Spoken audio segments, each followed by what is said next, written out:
You don't have to start video. No, it's okay. All right, good evening, everyone. We're going to get started, and welcome to the RASC Winnipeg Centre monthly meeting. We'll begin with a land acknowledgement. The lands from which our members and guests are joining us are located on the original lands of Anishinaabe, Cree, OJ Cree, Dakota, and Dene peoples, and on the homeland of the Métis Nation. We respect the treaties that were made on these territories. We acknowledge the harms and mistakes of the past, and we dedicate ourselves to move forward in partnership with Indigenous communities in the spirit of reconciliation and collaboration. And again, welcome. And I would like to introduce our first guest speaker tonight is gAIL Wise, and she'll be talking about Canis Major and Canis Minor. Please welcome gAIL Wise.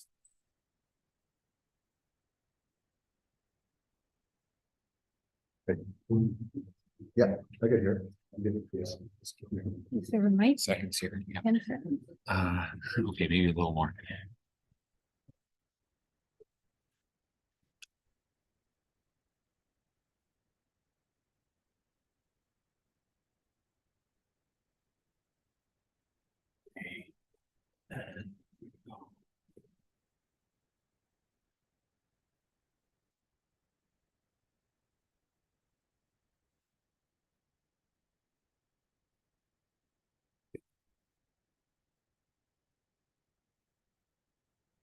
Hey, am I on?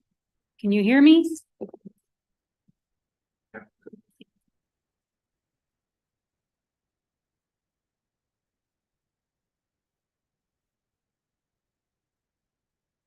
Canis Major, the big dog, is in the northern hemisphere from November to March. Here, the galactic plane is crossing our field of view, so this constellation is just filled with open clusters, which are my favorite deep sky objects. When you go outside right after sunset, look to the southeast and you see a very bright white star. It's very easy to find because there's nothing else bright around it. The official name of this star is Sirius, and it has the nickname the Dog Star. Sirius is the brightest star in the night sky. Its magnitude is minus 1.44. And it dominates the constellation Canis Major, marking the dog's nose. This picture doesn't really look like his nose. That would be his nose. Normally down like that, it looks more like what, his throat. Almost certainly this constellation originated with this star alone. Its name, translated from the Greek, means sparkling or scorching, and it's easy to see why. From northern latitudes, it doesn't rise very high. The light has to travel through a thicker part of the Earth's atmosphere to reach us, in comparison to a star that is directly overhead. Even on the calmest of winter evenings, the Earth's atmosphere is turbulent. Looking at Sirius, you will notice it flashing and appearing to change color, from blue to green to white to orange to yellow, and so on. This has nothing to do with the star itself. The phenomenon is called scintillation, and it's a result of the distortion of the star's light as it passes through the atmosphere. The lower and brighter a star is, the more prominent its scintillation will be. And Sirius is the star that you will observe when you're working on your Explore the Universe certificate. One reason that Sirius is so bright is because it's the fifth closest star to us, not including the sun. It's only 8.6 light years away. To get a sense of the scale of stellar distance, if the sun was the size of a ping pong ball, the Earth would be a grain of sand 4 meters away, and Sirius would be the size of a tennis ball almost 2,300 kilometers away. And Sirius is about 23 times the luminosity of our sun. It's 1.8 times its diameter, and its central temperature is estimated to be 20 million degrees Kelvin. Now, Sirius was seen as a dog for nearly every ancient civilization: the Greeks, Persians, Babylonians, and Arabians. Even in faraway China, this star was seen as a heavenly wolf. The indigenous Australians, however, saw it as an eagle. Some indigenous North American people saw two bright stars in today's Canis Major, the great dog, as two dogs guarding the path to the land of the souls. And what was that path? The Milky Way. Sirius and Antares in Scorpius are the dog stars that guard the ends of the path of souls. Sirius in the winter sky guards the eastern end, and Antares in the summer sky guards the western end. A departing soul must carry enough food to satisfy both dogs, and then he's allowed to pass through the path of souls, or he's destined to spend eternity wandering through the path. Some other people identified the stars of Columba and Puppis together with the southern stars of Canis Major as the Dakota constellation Zuzika, the snake. The snake is sometimes portrayed as swallowing an egg, which represents protecting the culture. On Earth, the snake constellation may be represented by the Serpent Mound in Ohio or other similar mounds. The Navajo people see a similar constellation, Tish-Tosh, the big snake constellation, which is located in the southern sky, and it's made up of parts of the Greek constellations Puppis and Canis Major. Historically, Navajo people used this constellation to indicate the coming and going of winter. The constellation is visible when snakes on the earth are hibernating in the ground. Now, the Greeks don't seem to have seen a constellation here. They were only concerned with the star Sirius. It wasn't until much later that the Romans associated other nearby stars with Sirius and Procyon and pictured the two as parts of dog figures. Arabian astronomers went along with this, and they called the two constellations Canis Major, the greater dog, and Canis Minor, the lesser dog. It was once believed that the intense heat of summer drove dogs mad, and in Greek times, its rising at dawn just before the sun marked the start of the hottest part of the summer, a time that has become known as the dog days. The Romans used to sacrifice a fawn-colored dog to Sirius once a year. The purpose of this sacrifice was to prevent the heat star from scorching the crops and drying up the land. As a winter star, Sirius has been blamed for uncomfortable extremes of cold. We say that Sirius is in opposition at this time as the sun has just set and the two bodies are on opposite parts of the sky. Sirius was the Nile star to the ancient Egyptians. Its annual appearance just before dawn marked the beginning of their year and the rising of the Nile River, on which agriculture and all life in Egypt greatly depended. The day on which Sirius was first seen to rise became New Year's Day to the Egyptians, and they called Sirius Mistress of the Year. In honor of Sirius, the Egyptians oriented temples so that they faced the point on the horizon where Sirius was first seen to rise at dawn. In Egyptian mythology, Sirius was associated with Isis, the goddess of fertility. When her husband Osiris died, it is said that the tears of Isis caused the Nile to overflow its banks. The ancient Egyptians also believed that the world was created when Sirius first rose with the sun. Sirius is interesting in another way. It's a double star, which means that it has a tiny companion that spins around it to keep the dog company. It has a 41-year orbit. This companion is a white dwarf with a density 90,000 times the density of our sun, or 125,000 times the density of water. 1 cubic inch of this star material would weigh 2¼ tons. On its own, this companion would be a fairly respectable star. Its magnitude is 8.4, but it's only 1/10,000th as bright as Sirius. And since it's only 3 arc minutes from Sirius, this makes it a very difficult target because it's caught in the glare of the bigger star. You will need a 10-inch telescope or larger and very steady seeing conditions. And what is the name of this tiny companion? It's called the Pup, of course.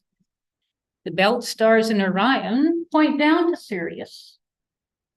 And Canis Major and Canis Minor are Orion's hunting dogs. The big dog is shown in the sky assisting Orion while he's out hunting, his favorite sport. Following on Orion's heels, with his eye fixed on Lepus, the hare just below Orion, Canis Major is ready to pounce. If you look directly at the big dog's nose, you will see that his attention is focused not on Orion, his master, but on the hare. These two dogs have no relation to Boetes hounds, the Canis fanatici. The sky is just filled with dogs. Doggone it. The ancient Greeks said that the big dog was Leleps. His name means hurricane, and Leleps was known for his speed. He ran so fast that not even the fastest deer could escape him. Leleps is the same dog that Zeus gave to Europa after he carried her off to Crete by disguising himself as Taurus the bull. Many people had owned this dog. His last owner was Procris, the wife of Cephalus. It was a gift to her from Europa's son, King Minos of Crete. Minos also gave her a magic spear that always flew directly to its target and never missed. Alas, this spear was the end of Procris when her husband Cephalus accidentally killed her with it in the middle of a hunt. As a result of this tragedy, Cephalus was banished. He inherited Leleps, and eventually he ended up in the city of Thebes, which was being plagued at the time by a vicious fox that was ravaging the countryside. This fox was a very special animal that could never be caught. Cephalus set the dog Leleps on the trail of the fox. Off they went, almost faster than the eye could follow. The dog that could catch any prey, running after the fox that could never be caught. At one moment, the dog would seem to have the fox within grasp, but could only close its jaws on thin air as the fox raced ahead of it again. The two speedy animals were caught in a race that could never end until Zeus intervened and placed them among the stars.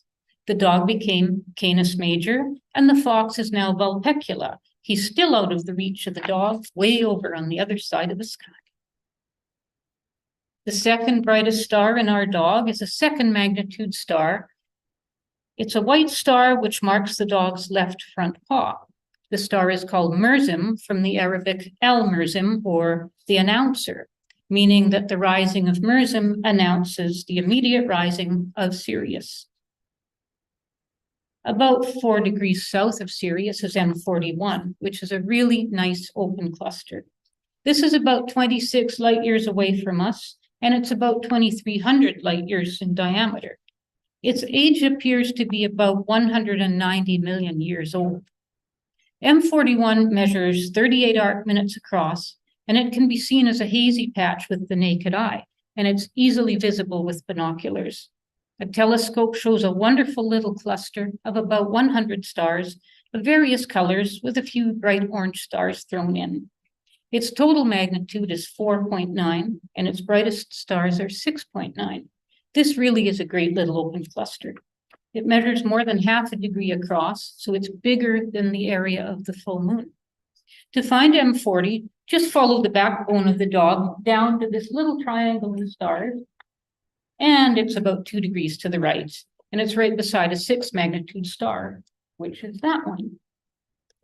If you're not driven in by the cold by now, spend some time sweeping across Canis Major. It has a few more fainter, but very nice open clusters that are embedded in the Milky Way.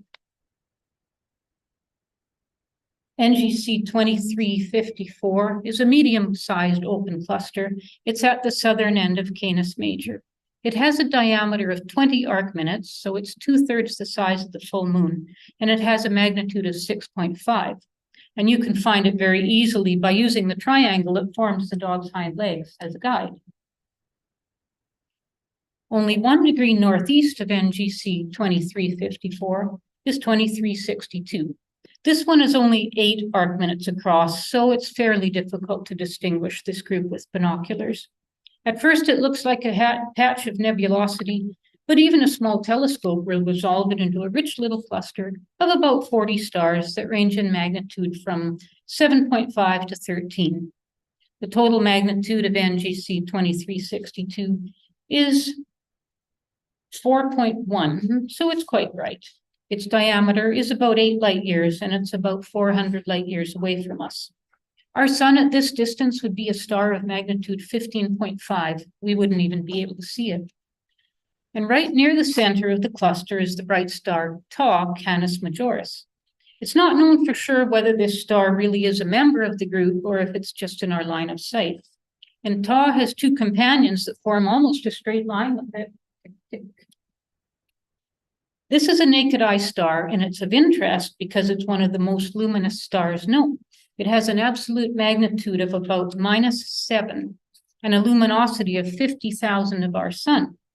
A bright triple star at the center of a cluster is very unusual, so be sure and check this one out. NGC 2360 is another very nice open cluster, and its magnitude is 4.1. This was one of Caroline Herschel's discoveries. It's quite large, it's 13 arc minutes across, and it's fairly condensed and very rich, with about 80 stars from magnitudes 9 to 12. 20 of these stars are fairly bright, and the rest fill it in nicely. And a fifth magnitude star is just to the west of the cluster. NGC 2360 is one of the most beautiful clusters up there. I remember the night I was out hunting in Canis Major, and I just kept going back to it again and again. I couldn't believe how beautiful it was. I remember how cold that night was, but I just couldn't keep my eyes off it. NGC 2359 is an emission nebula, which is known as Thor's Helmet or the Duck Nebula. It's very large, it's 9 by 6 arc minutes, and it has curving filaments. It's called the Duck Nebula, supposedly because the shape looks like the side view of a duck's head with a bill, and the duck's eye is the nebula's central star. Can you see Daffy Duck in there? While you're in this area, take a look at IC 468, which is most often called the Florida Nebula, but it's also known as the Witch's Head Nebula. The only obvious place that I could put a cat in with Canis Major was here with the witch. But with all these dogs around, it wouldn't stick around very long anyways. Near the doggie's left paw, two spiral galaxies are passing each other like ships in the night. The larger and more massive galaxy is NGC 2207 on the left, and the smaller one is IC 2163. 2207 is magnitude 11.6 and 2163 is 12.6. Their distance from us is 114 million light years. NGC 2207 has a diameter of 143,000 light years, and IC 2163 is 101,000 light years in diameter. Strong tidal forces from 2207 have distorted the shape of 2163, flinging out stars and gas into long streamers 100,000 light years into space. 2163 is swinging past NGC 2207 in a counterclockwise direction, but it does not have enough energy to escape the gravitational pull. So it's destined to be pulled back and swing past the bigger galaxy again in the future. Trapped in their mutual orbits, these two galaxies will continue to distort and disrupt each other. Stick around for about 3 billion years and you'll be in for a spectacular show as they merge into a single, more massive galaxy. The space between stars is so vast that when galaxies collide, the stars don't come anywhere near each other. It's believed that many present-day galaxies, including the Milky Way, were assembled from a similar process of the merging of smaller galaxies occurring over billions of years. Canis Minor, or the little dog, contains only 2 stars that are brighter than 4th magnitude, so it was first seen as an asterism up until the 2nd century. The brightest star in the constellation is called Procyon, or simply Alpha Canis Minoris. This is the 8th brightest star in the sky, just in case you're keeping track. Its magnitude is 0.34, and this is one of the closest stars to us. The system is only 11.4 light years away, and its name means before the dog or preceding the dog in Greek, because it rises an hour before Sirius. Procyon is a binary star system. The primary is a yellow-white star named appropriately Procyon A, and its companion is a faint white dwarf named Procyon B. Procyon A is 1.4 times the sun's mass, and the companion is 0.6 times as massive as our sun. The second brightest star in our little dog is called Gomesa, or Beta Canis Minoris. It has a magnitude of 2.89. This is about 10 light years away from us, and it's blue and white. Although it's fainter to Earth observers, it's actually much brighter than Procyon. It's 250 times as luminous as our sun and 3 times as massive. This is a variable star with a maximum magnitude of 2.84 and a minimum magnitude of 2.92, so not a very big range if you're interested in variable stars. This one is surrounded by a disk of gas, which it heats and causes to emit radiation. Procyon and Gamesa are the 2 stars on your Explore the Universe list. Even though Canis Minor is usually associated with the classical Greeks, it actually originated in ancient Mesopotamia. Procyon and Gamesa were called Mashtabah, which means the twin deities. Sometimes it was also seen as a rooster. The ancient Egyptians thought of this constellation as Anubis, the jackal god. The Wardamon people of the Northern Territory in Australia gave Procyon and Gamesa the names Magam and Gurumnana, describing them as humans who were transformed into gum trees during the dream time. Although their skin had turned to bark, they were able to speak with a human voice by rustling their leaves. Isn't that cute? In the mid-1800s, the English astronomer Richard Proctor tried to rename Canis Minor as a cat, Felis, to distinguish it from Canis Major, but unfortunately that did not last very long. And there was another Felis the cat just south of Hydra, but that one isn't recognized anymore either. Tisk, tisk. We actually have quite a few deep sky objects in our little dog. Open cluster 2459 is a group of 5 stars that are 13th and 14th magnitude. They appear to be close together in the sky, but they're actually not related. The cluster measures 2.7 arc minutes in diameter, and its total magnitude is 12. A similar situation has occurred with NGC 2394. This is a collection of 15 unrelated stars of 9th magnitude and fainter. There are a whole slew of galaxies in Canis Minor, but they're all magnitude 14 and fainter. William Herschel discovered NGC 2402, which is actually a pair of galaxies that appear to be interacting with each other. They're only 14th and 15th magnitude. This is an elliptical and a spiral galaxy, and they're thought to be approximately 245 million light years away from us, and each measures 55,000 light years in diameter. We even have a meteor shower in Canis Minoris called the 11 Canis Minorids, or the Beta Canis Minorids.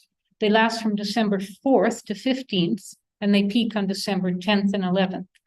I haven't been able to find an hourly rate, though.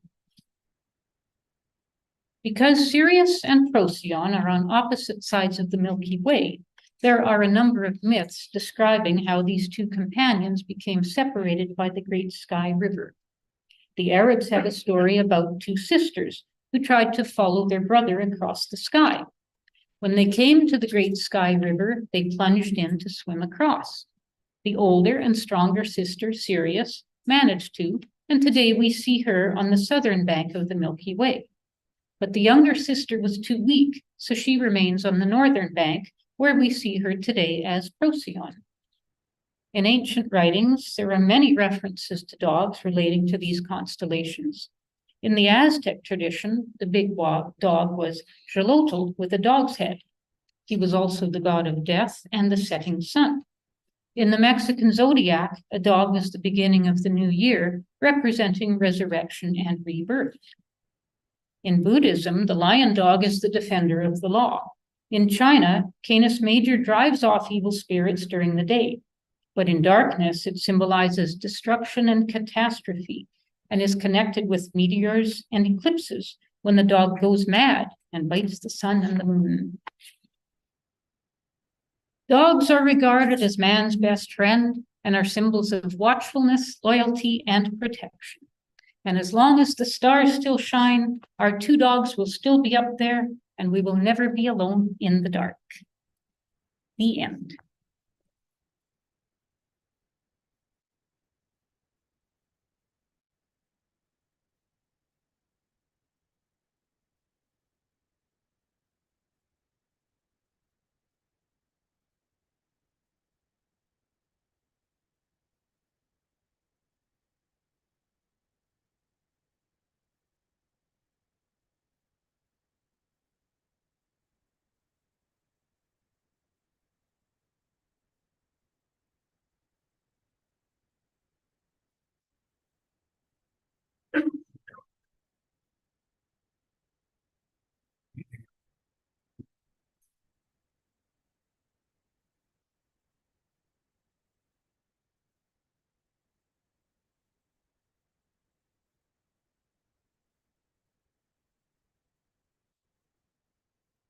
So I'll just give it a couple more minutes, just for those that'll come on right at 7:30. And just again, thank you very much, gAIL, for that discussion tonight on Canis Major and Canis Minor. So while we're waiting, we'll just happen to ask here. So does anybody know what kind of dance cows do?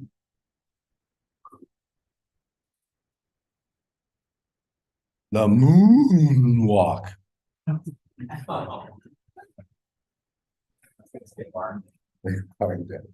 It's gotta be astronomical. Come on now.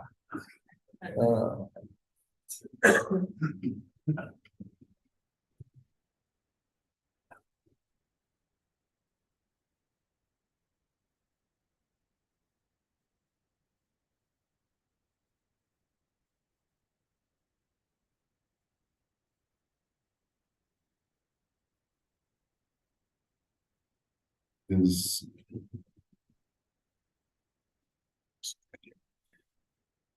so while we're waiting, something that wasn't on the agenda, but I'll just talk about briefly. Everyone should by now have their handbook, astronomy, their handbook, general handbook. If you don't have your handbook, contact National, because what's probably happened is you got the wrong address or you've changed your address in your membership information. So by now, everyone should have their handbook. Okay. Just a reminder to look for that. If you don't have it, you need to let National know. They were all out on time this year. So.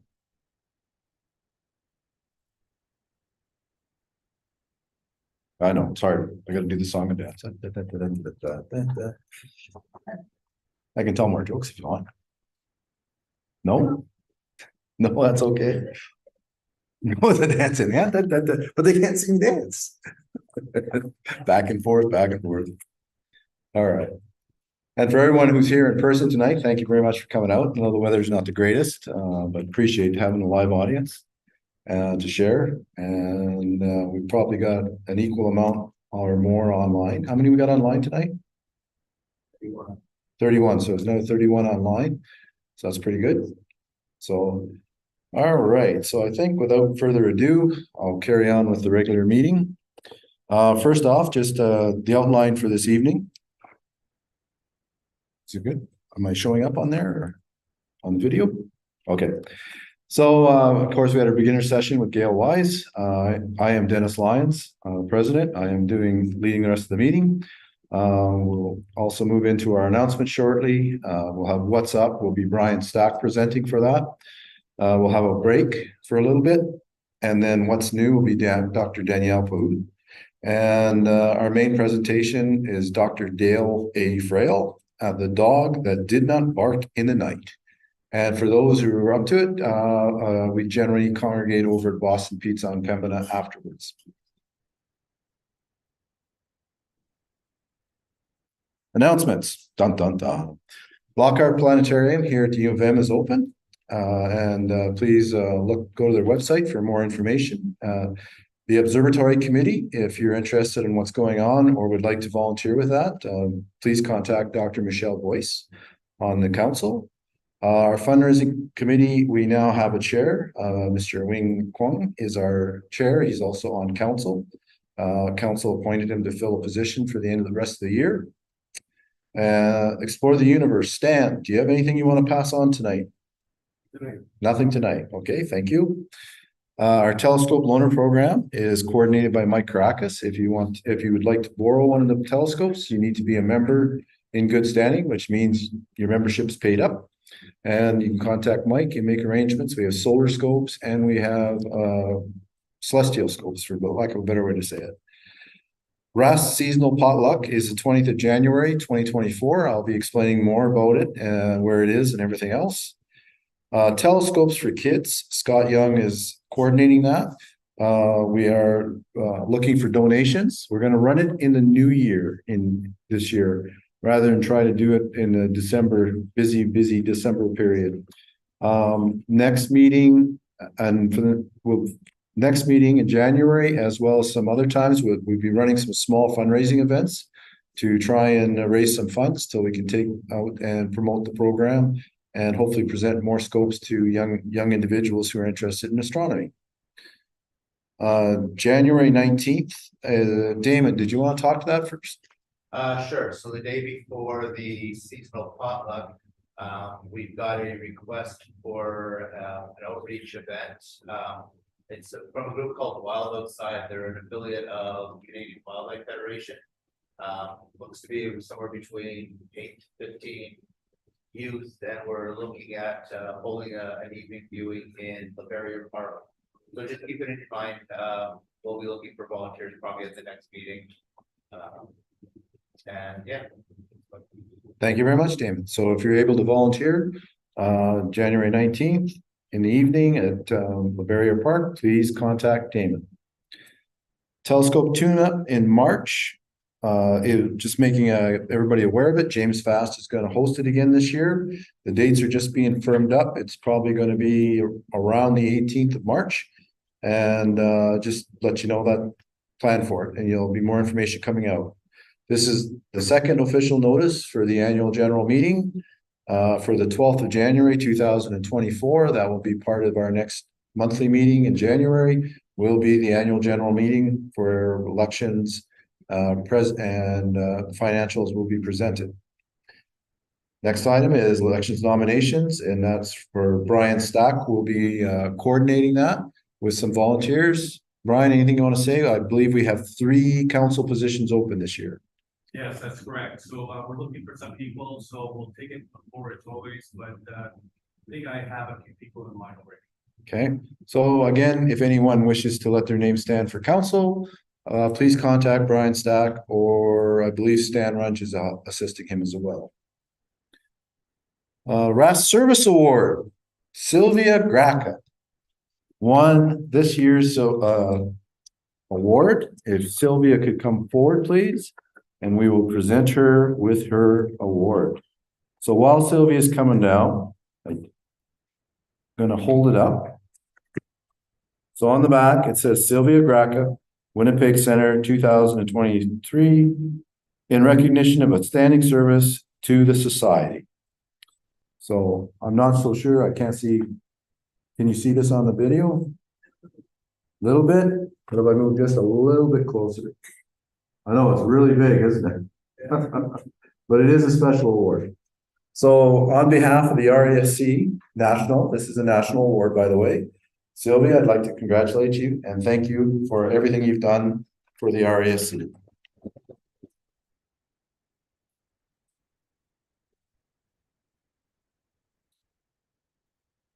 Good, thank you very much. There you go, Sylvia. Did you want to say anything, Sylvia? Thank you very much. It's been great. It's a pleasure to do it. Thank you, Sylvia. There's one other person that was recognized in Manitoba, and that was Wilfred Buck. And he was recognized with the KELAC Award, and we'll be presenting him that when he returns back to Winnipeg around after the 16th of December. And the KELAC Award is again a national award, but it's between 3 organizations, the major organizations in Canada for astronomy. CASCA, which is the Association for Professional Astronomers, the RASC, Royal Astronomical Society of Canada, and then the FAAQ, Federation Astronomical Association de Quebec, I believe, and I probably mutilated that. And that is also a major honor to be recognized for that. And for those that know Wilfred Buck, it's for his commitment to educating people about the night skies from an indigenous perspective. Really wonderful person if you ever have a chance to hear any of his talks on that. Sometimes not quite so politically correct, but very entertaining and also extremely educational and brings a different perspective to our Canadian skies.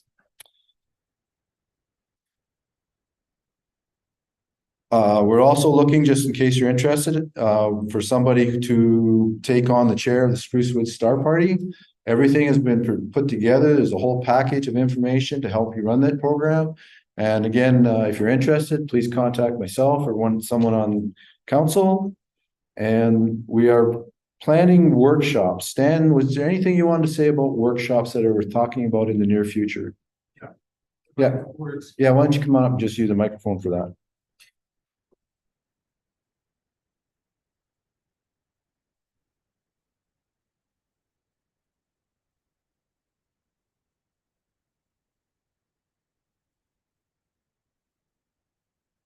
Hey, I was going to mention that in the last little while, we've gotten a really good influx of new members into the club, and they've been pretty exciting and basically helping drive some of us older folks in the club to start getting back to more and more activities. I guess there's more demand from people within the RASC.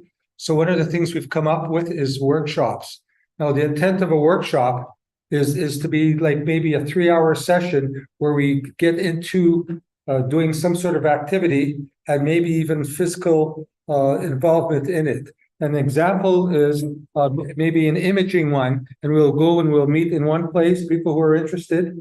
We'll meet at one location, and we'll provide people bring their laptops. We'll provide a particular image set, and maybe we do processing of that image altogether so that you get first hands-on experience. So the workshops are basically for that reason.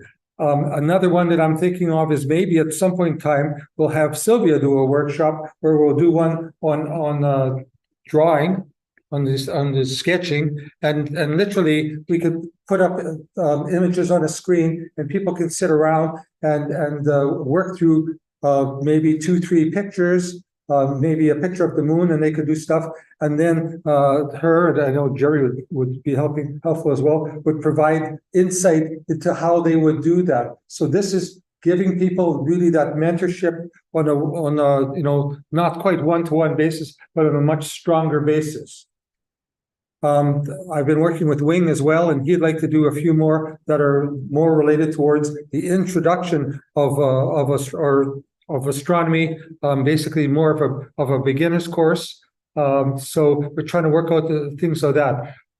So I'm asking people who are here, if you're newer to the club specifically, and there's areas that you think you would like to have covered, come talk to me about it. And we're trying to make a sort of mapping of the things that we would do. I know I'm going to try to work on one that's going to be talking about when you do your observing, what are you actually looking for? When you look through a telescope, you're looking at any one of those NGC objects that gAIL was showing. What are you looking for, and how do you find them? And then once you're looking at them, what is your eye seeing? So it's something exciting that we're looking on, and we're looking at doing a number of these over the next little while. So pretty exciting thing that the council's been working on. Thank you very much, Dan. Thanks.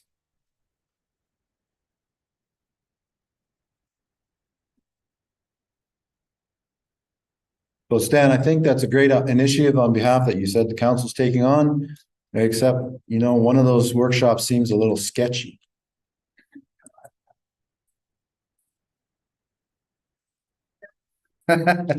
Sorry, I couldn't help myself. So our seasonal potluck, next year, January 20th, 2024, it'll be at 6:00. It's at, the Launch Co-working Space Southside, Suite 200, located at 1460 Chevrier Boulevard. So it's open to members and their guests. Park in spots that have no name or business. Bring your favorite potluck meal, snack, and dessert. So we're not asking you to bring a ginormous pot of beans that'll feed 100 people. Just, a little pot that would, serve 5 or 6 would be really nice. That kind of thing. So bring along your favorite potluck meal, any kind of snacks you like, desserts, etc., and your favorite joke. Also, for those that do astro imaging, bring your astro images on. We plan to have a screen set up so that you can show people what your different skill set that you had, and maybe have spark some interest in one of the workshops that is likely to be offered that Stan talked about. For those that use the bus, apparently it's right beside, there's a bus stop right beside the building. So it makes it very convenient. We also expect to have a 50-50 draw available that night as well, with the intent to raise funds for telescopes for kids. Does anybody have any questions? I'll try my best to answer, but that is the meat and potatoes of it. I'm just going to check chat since I did talk a little bit about this. Oh, look, excellent pun. There are obviously some very good people in the virtual audience. And lots of congratulations to Sylvia. In fact, mostly all congratulations to Sylvia. but one great pun, which is obviously the one that's the most important one. What is the address was asked again? So the address is again, the building is Launch Co-working Space Southside, Suite 200, 1460 Chevrier Boulevard here in the city. All right. So what I'm putting up now is the budget. So it's not something we need to vote on or we're not really having any discussions. And we will send this out through our general information to everyone. Basically what it is we're just showing here that, just make sure this is working. Okay, I'm gonna try and look up there. Oh wow, mouse. So this is the 2024 proposed. As you can see, there's a small deficit that council has accepted as found to be acceptable for the budget. And this just gives you an idea of what this year is looking like. So this year we have a small surplus left over, and just the actual financials for the center will be presented at the AGM. But right now we are budgeting on track for this year, again, to have a small surplus. But our budget for next year is a bit of a shortfall. And again, we're hopeful that through other endeavors we may, as I mentioned, we now have a fundraising chair. So they would look at something and how we might be able to address that small shortfall. Does anybody have any questions? We're not really here to talk about or debate really what the budget is, just to present to the group that the council that's in place this year always puts it in place, and that's what next year's council will be working with. And I don't see any new chat, so I will move on. Should you have specific questions, I'll ask that you reach out to Mark Irvine on council, as he is the chair or the treasurer, as well as the chair of the finance committee. So if you have any specific questions about that, please reach out to Mark, and he'd be more than happy to explain it to you. Just a quick slide again for those that are members. Every member is signed up to groups.io automatically once the information comes in that your membership's renewed, or if you're a new member and gets, but you may not know about it. So if there's somebody out there who's a new member, this is how you find your way to it, groups.io, and then you'd look for RASC Winnipeg. When you first go to groups.io, you can just simply type in RASC Winnipeg or Winnipeg RASC, and that will take you there. Click in, and then you can enter your email and get set up.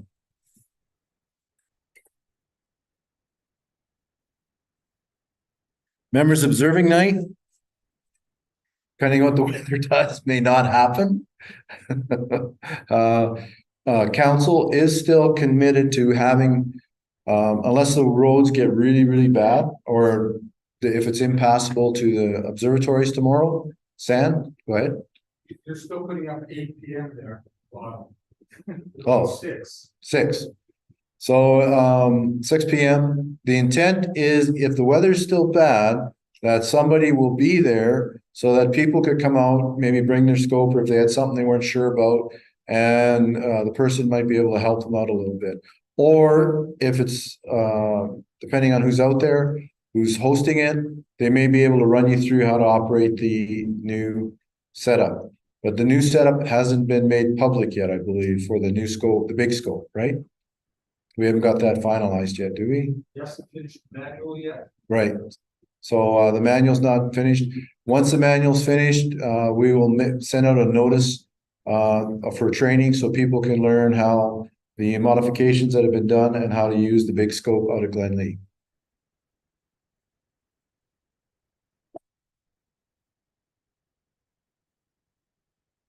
And I'd like to introduce our next speaker.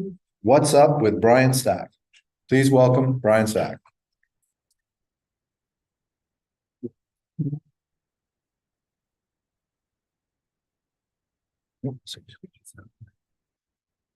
Oh, Bryan, just before I turn you over, I gotta say one more thing. So one other thing we talked about is one of the challenges we have sometimes is we end up moving meetings around.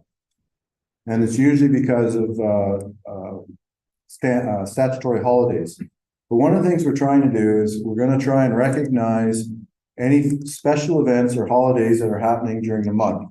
So for instance, today, if you didn't know, and I'm probably going to pronounce it wrong, is Bodhi Day, which is a Buddhist traditional holiday. We also have in this month, Hanukkah. We have Yule, and if you weren't sure about Yule, Yule is a holiday for Wiccans and neo-pagans. Well, it's always good to learn about stuff. Of course, we have for the Christians is the Christmas. We have Kwanzaa, which is a African American holiday, a recognition of their cultural holiday. Now this one I know I'm going to do wrong. Zarathos Diso, and this is a Zoroastrianism, is one of the oldest monotheistic religions. So they have a special day at this time, and of course New Year's Eve. So I just wanted to share that with you. And now what's up with Bryan Stach? Thank you, Dennis. Hey, hope everyone can hear me okay. So we'll find out what's on for today's month, December. That's not working, so I'll leave it here. All right, so as always, I'm going to start off with the planets, and not many are going to be out. Venus, Mercury is kind of close to the sun for our viewing, but I can explain that a little bit better. Venus is strictly a pre-dawn kind of planet, and whereas Mars is too close to the sun. But Jupiter and Saturn are still a predominant kind of early evening kind of planets, but I'll get to that a little bit more. Now, December events. Well, we do have a couple of meteor showers going on. There's a lot to cover here, but of course, the 14th looks pretty good for the Gemini meteor shower. The new moon's on the 12th. The solstice is on the 22nd. Ursa meteor shower is on the 23rd. That doesn't look promising because of the full moon nearby. It's on the 27th. And of course, Jupiter's stationary. Now, this is for tomorrow's night. If it does work out, and the weather doesn't look very promising tomorrow, of course, Saturn and Jupiter's are going to be up really early. Saturn's going to set really early, probably before 11:30, but just kind of give you an idea that Jupiter and Saturn's going to be up in the early evening. During the evening, members' night, this is roughly tomorrow, of course, same thing as before, and that did not appear. Okay, it just got cut off a little bit, did it? Yeah. Can I move this? Well, kind of get the idea. Okay, so again, we have Pleiades up, Jupiter again. This hasn't changed since last month. Uranus, the planet, is in between. So if you do want to try to look at it, it's going to be relatively small, but you do have some reference points to look at it. And of course, Orion's going to rise a little bit earlier, but with the warmer weather coming, which I'll explain a little bit more about it later, you know, to have a greater chance of photographing it if you're into astrophotography.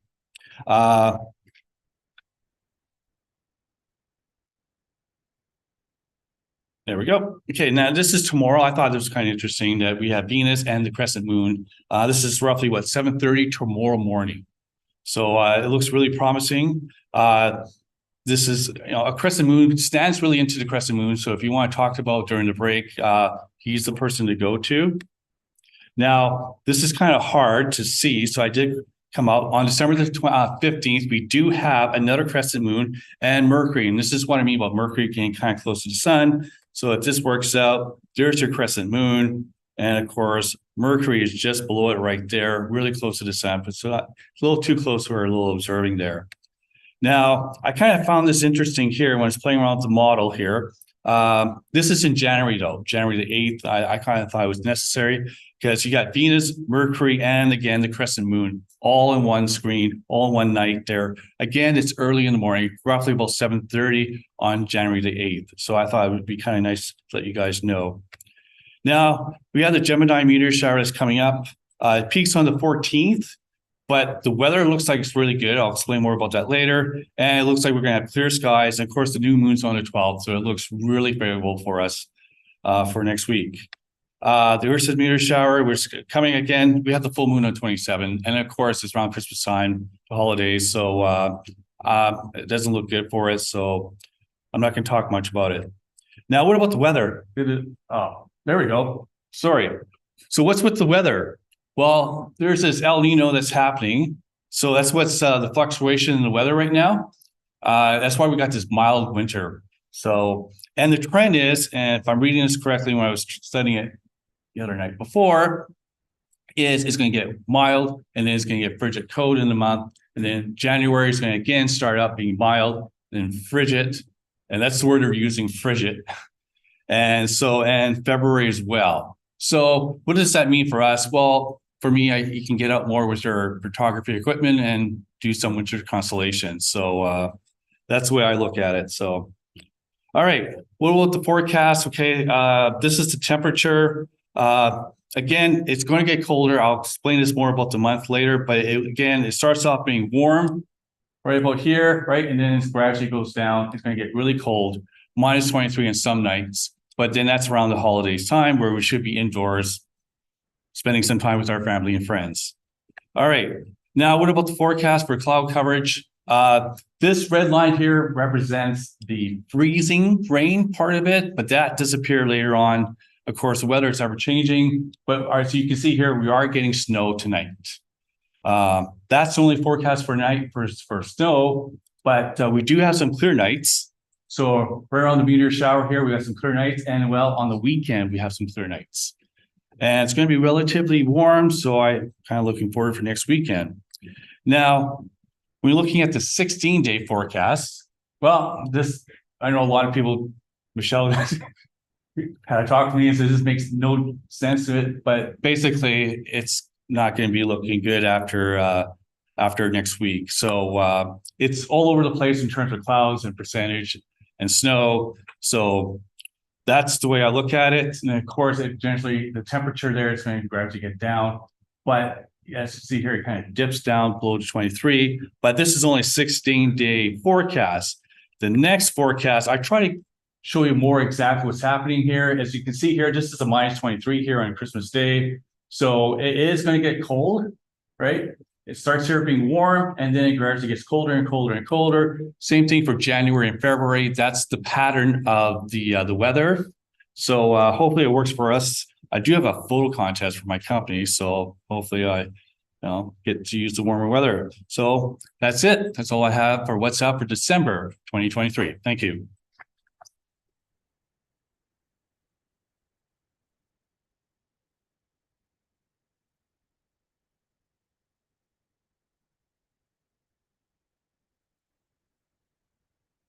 Thank you very much, Bryan.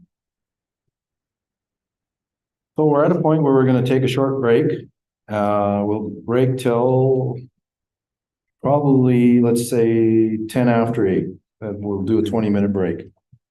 So we'll come back at 10 after 8. For those online, just if you want to communicate, just let us know. So one of us will be monitoring the site. Yeah, but we're done. We're 10. Okay. We're ahead. So again, we'll come back at 8:10 and pick up with what's new at that point. So we'll see you all shortly. Have a good one.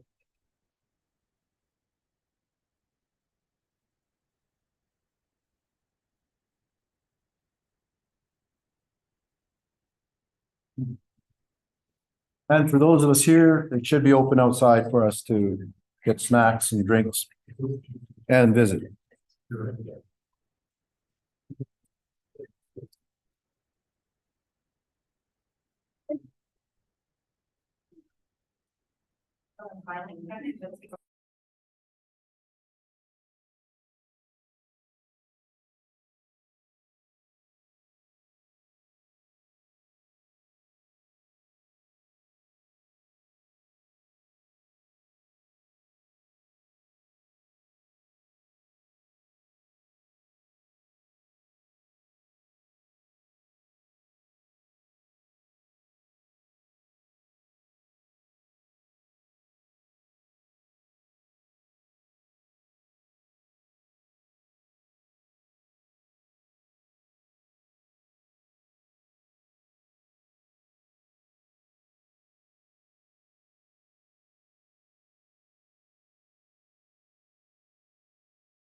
So welcome, everybody. Welcome back. And for those online, welcome back as well.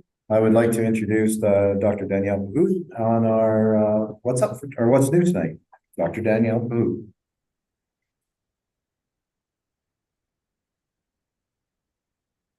All right, thank you very much, and thank you for having me.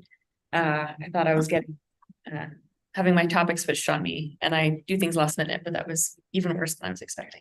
So I'm very happy to present what's new. So today I'll be talking about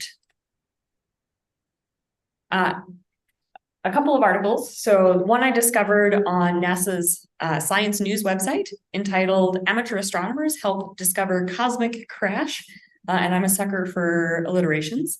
But it is based on a paper called "A Planetary Collision Afterglow and Transit of the Resultant Debris Cloud." And this is a really interesting collaboration between amateur astronomers and professional astronomers. And here I use amateur specifically to mean people that are not getting paid to do astronomy, because there's some really excellent high quality astronomy being done. And NASA was publishing this article as a way to like pump up a lot of their citizen science projects. And so we're getting a lot of really great results from collaborations with people that are interested in astronomy and people that are paid for astronomy.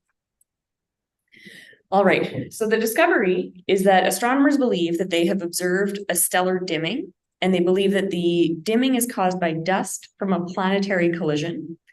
So NASA volunteers helped to make the discovery. And they helped to solidify the case for the scenario, this dimming caused by dust, the dust being caused by the collision, because the citizen science astronomer noticed by going into different data that there was a brightening in the infrared before there was a dimming in the optical for this particular star. Yeah. And that launched a huge international group of both professional and citizen science and amateur astronomers to collect data at lots of different places to kind of put together a story. So the image that I have here is an artist's depiction of two ice giant planets about to collide with each other. And this is the scenario that's being proposed. Oh boy. Okay. This is a Apple to Mac problem. I'm really sorry. Okay. I do have a PDF version. Do we want to switch to that just so that it doesn't look like garbage, or do we keep going? We can read it. Okay. All right. Stellar dimming.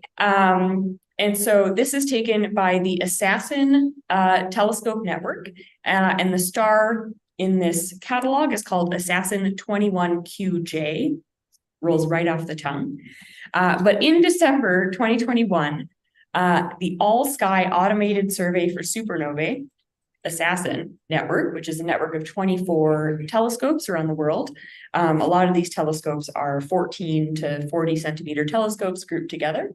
And they're looking at large patches of sky, and they measure stellar brightness as a function of time.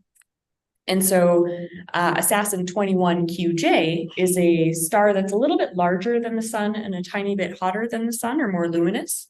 It is also known by yet another rolls right off the tongue name, 2-mass J0H15. I'm not going to read out all the numbers, but lots of numbers.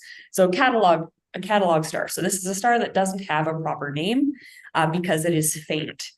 I've listed its right ascension and declination should you be interested in trying to chase it down, and it's in the constellation Puppis. It's 1,800 light years away, and its mean magnitude, its quiescent magnitude, so the magnitude before all of this dimming and brightening, is about 13.4 in the visible band and about 13.8 in the G band. And the G band is a broadband filter that's used in the Sloan digitized sky survey. The star, despite being a little bit larger and a little bit more luminous than the sun, is very young. So we assume that this sun is about 300 million years old based on its spectrum. And what that means is that it would be in the very early stages of its life, and it might still be in the process of forming its planetary system. And so we're expecting at this point for the gas and the dust to have been evacuated, but we'll have and blown away, but we'll still have planets forming, and there'll be lots of collisions and a lot of chaos in that inner solar system. So in August of 2021, these authors in red here posted to the Astronomer's Telegram, and they noted the dimming of Assassin 21 QJ. And they said, hey, this star is dimming, keep an eye out. And so this is Astronomer's Telegram is essentially, it's a website or a messaging service where astronomers are like, hey, this looks weird. If anybody wants to look here now. And so if somebody is seeing a supernova go off, you'll put it on the Telegram and have a follow-up observing request. And that way big telescopes can look at things that might be interesting. And so I've got the link here. You can actually read the whole text. It's pretty cool. So they observed and they noticed some dimming, and then a few weeks later, they noticed even more dimming. And so we really think people should look at this. They had been observing this patch of sky and the star in particular for years, and they had not observed a similar dimming in 2,000 days. So it was not a case of a regular varying star. So they recommended follow-up observations. So these are the observations that tipped them off. So this is Assassin photometry. So photometry is essentially the measuring of how much light is arriving from the star. This is in the G magnitude. So this is looking at a particular range of wavelengths. And so the x-axis here is the modified Julian date. So it's date, and the numbers here represent days since a particular day. And then we have brightness on the y-axis, where larger numbers mean dimmer stars. And so you can see that there's a few wiggles, but most of the wiggles are kind of within their error bars on the left-hand side of the big yellow block. The big yellow block is when the star is sun constrained, so it's too close to make those observations. And then as soon as they could, and that little dip right here was enough for them to send a telegram. And then when they observed again, as soon as they could, the magnitude had dropped significantly more. This is a much longer time scale of a similar thing.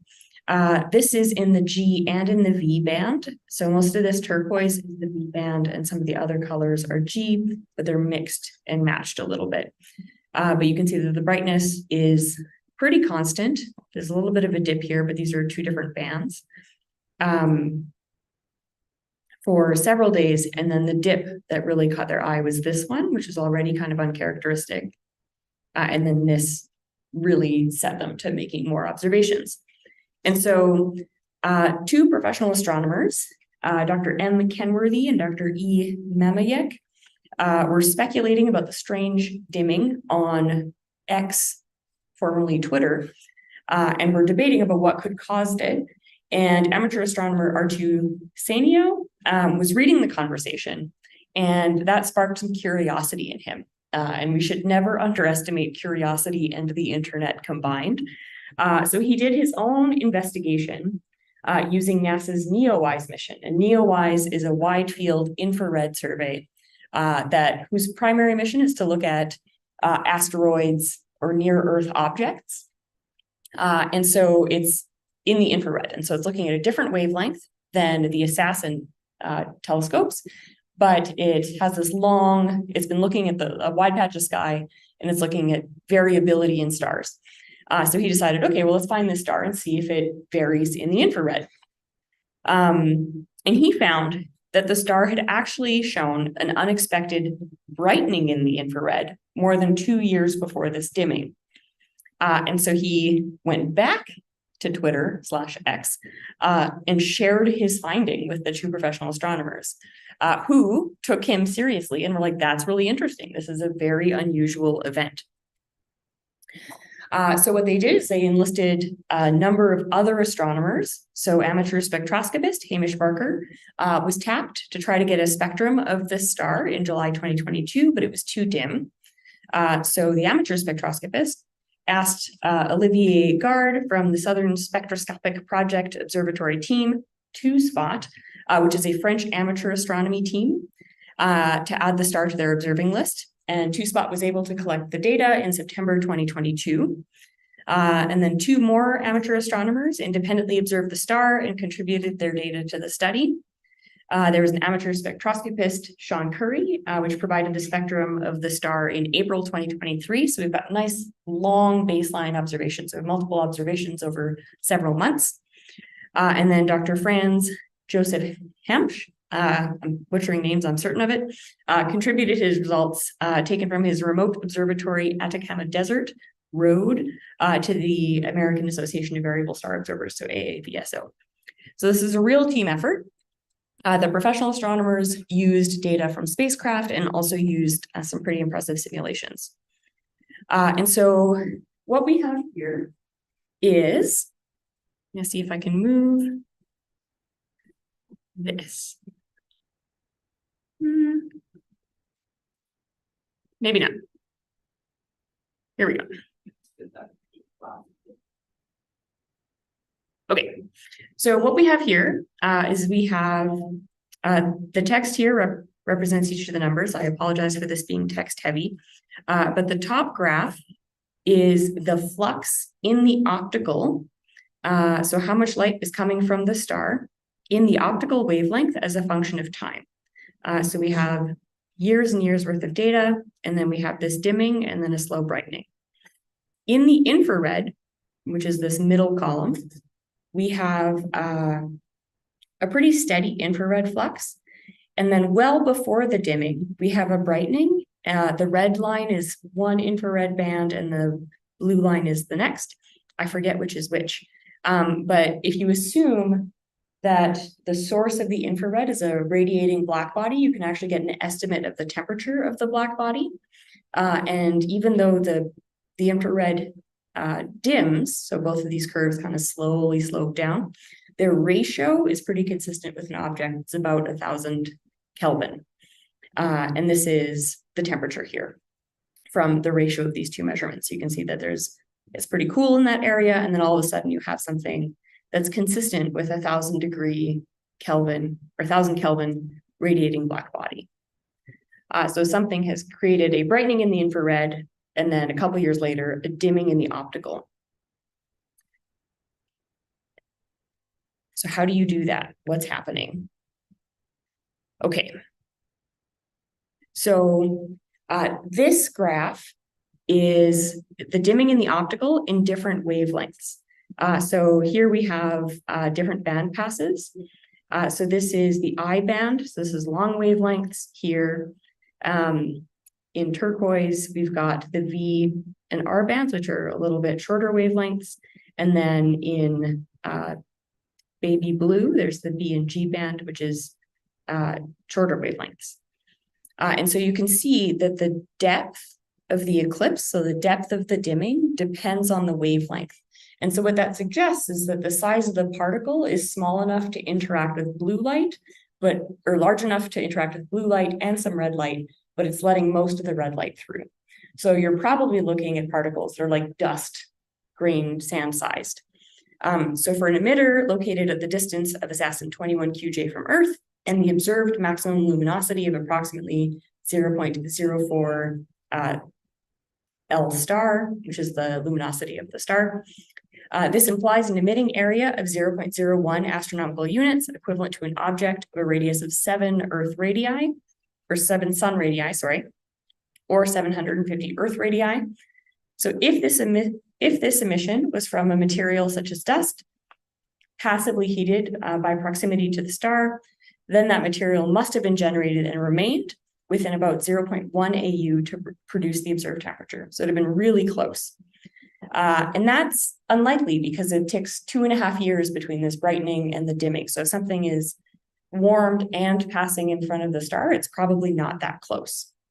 But this graph here shows you that the eclipse depth is deeper for shorter wavelengths, indicating that the transiting material is dominated by sub-micrometer sized grains. So what are the possible explanations? How do you get this kind of data? So one possible explanation is that we're observing two unrelated but coincidental phenomena. So we could have a warm dust generating collision very close to the star, and then a separate object transiting 900 days later.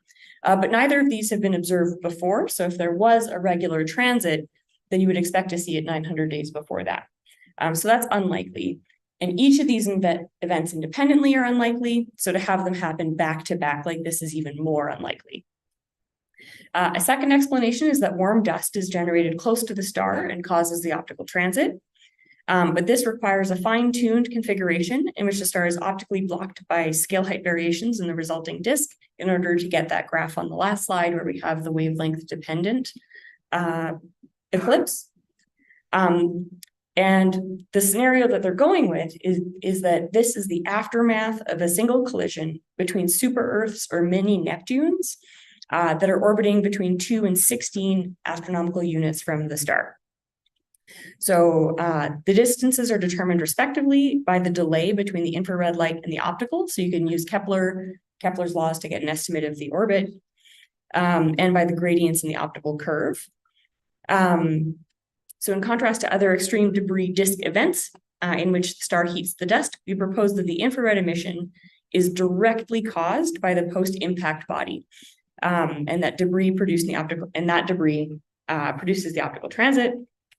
And we know that giant impacts are a common occurrence in early solar systems and also occur during instabilities in older star systems.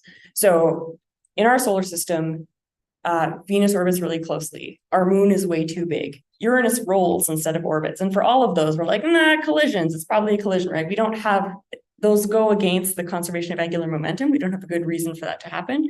So we've invoked collisions or massive collisions quite a bit in the history of our own solar system. And they would have happened at about the similar time scale. And so it's not unreasonable to think that you would have a very large collision in a system like this. If you smash two things together very hard, then there's going to be a lot of residual heat by converting the kinetic energy into something else. And so they're proposing that the infrared bump or brightening is from all of the heat from smashing these two planets together. And then the collision has happened somewhere. And then in the Earth star system, a few years later, the disk and transit passes in front. So in order to convince themselves of this, they ran computer simulations.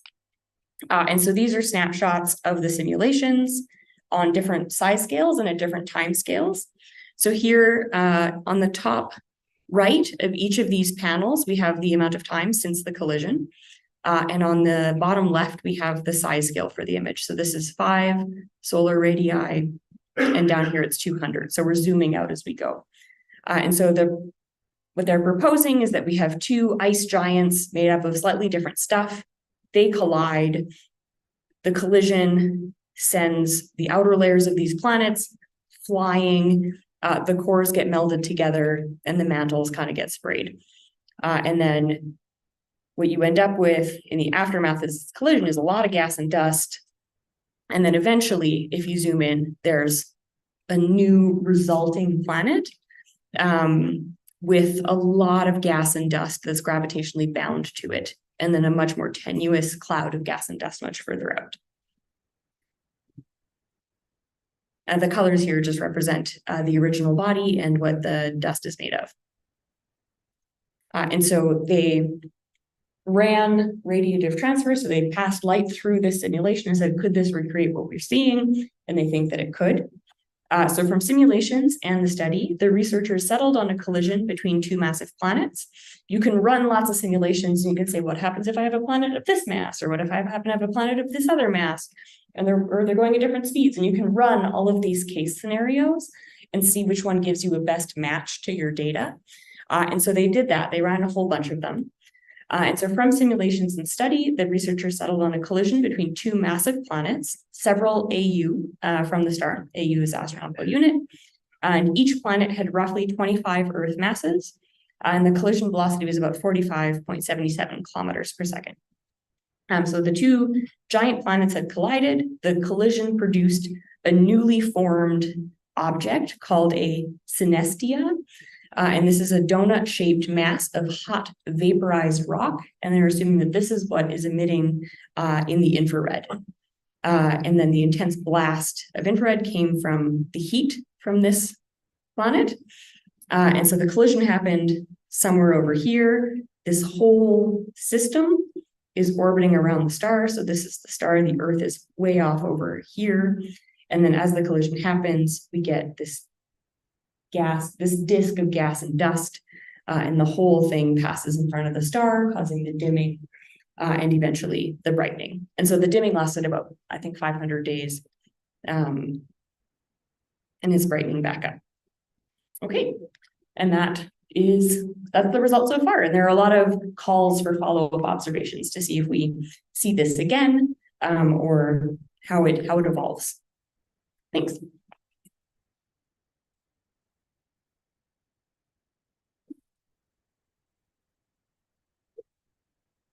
Did anybody have any questions?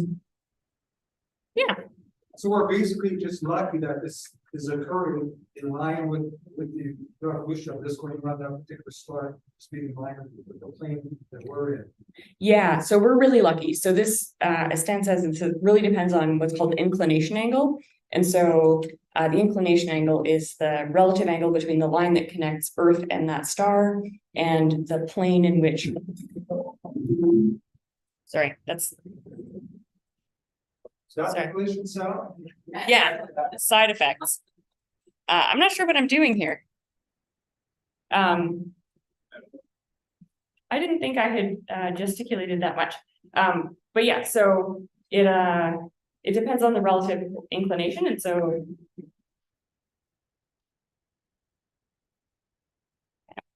I'm gonna turn this off just in case, but essentially, I'm loud enough, right? You can hear me? Yeah. Okay. So like if the planet orbital plane is like this, and you guys are the Earth system, then this is an inclination of 0. And then if the planets orbit like this, it's an inclination of 90.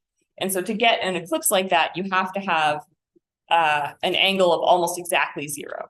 And so at that point, we're really lucky to have seen both the timing of the collision and the inclination. So we're really lucky on that front. So the statistics of being able to catch that is probably the strongest argument against this scenario. But at the same time, there are the TESS and Kepler spacecraft observe exoplanets by transit over and over and over again. We found thousands of them. And that also depends on the inclination angle. So all of our observations are lower limits to what's probably actually out there because of this dependence on the inclination.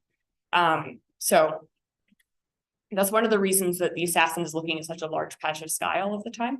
Because if you're looking at a whole bunch of stars, then your chances are better. Great question. Just double check with nothing on mine. The computer. Nope. Doesn't Nope. look like it. Okay. All right, well, thank you very much. Thanks. Thank you.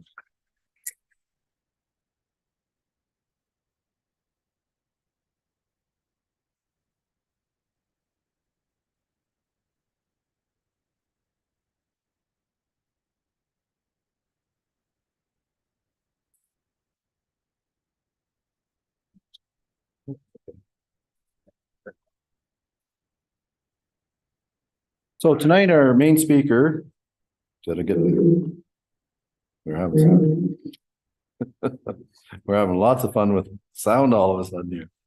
So our main speaker tonight is Dr. Dale Frail, and his talk, The Dog That Did Not Bark in the Night, is going to cover 2 research projects on young supernova remnants in our galaxy, and talk to us about his results. So please welcome Dr. Dale Frail, who has spoken to us again. Looking very forward to this. Dr. Dale Frail.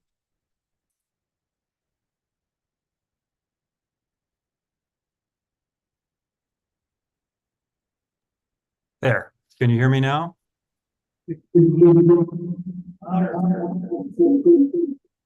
We're getting some feedback. Is someone else unmuted?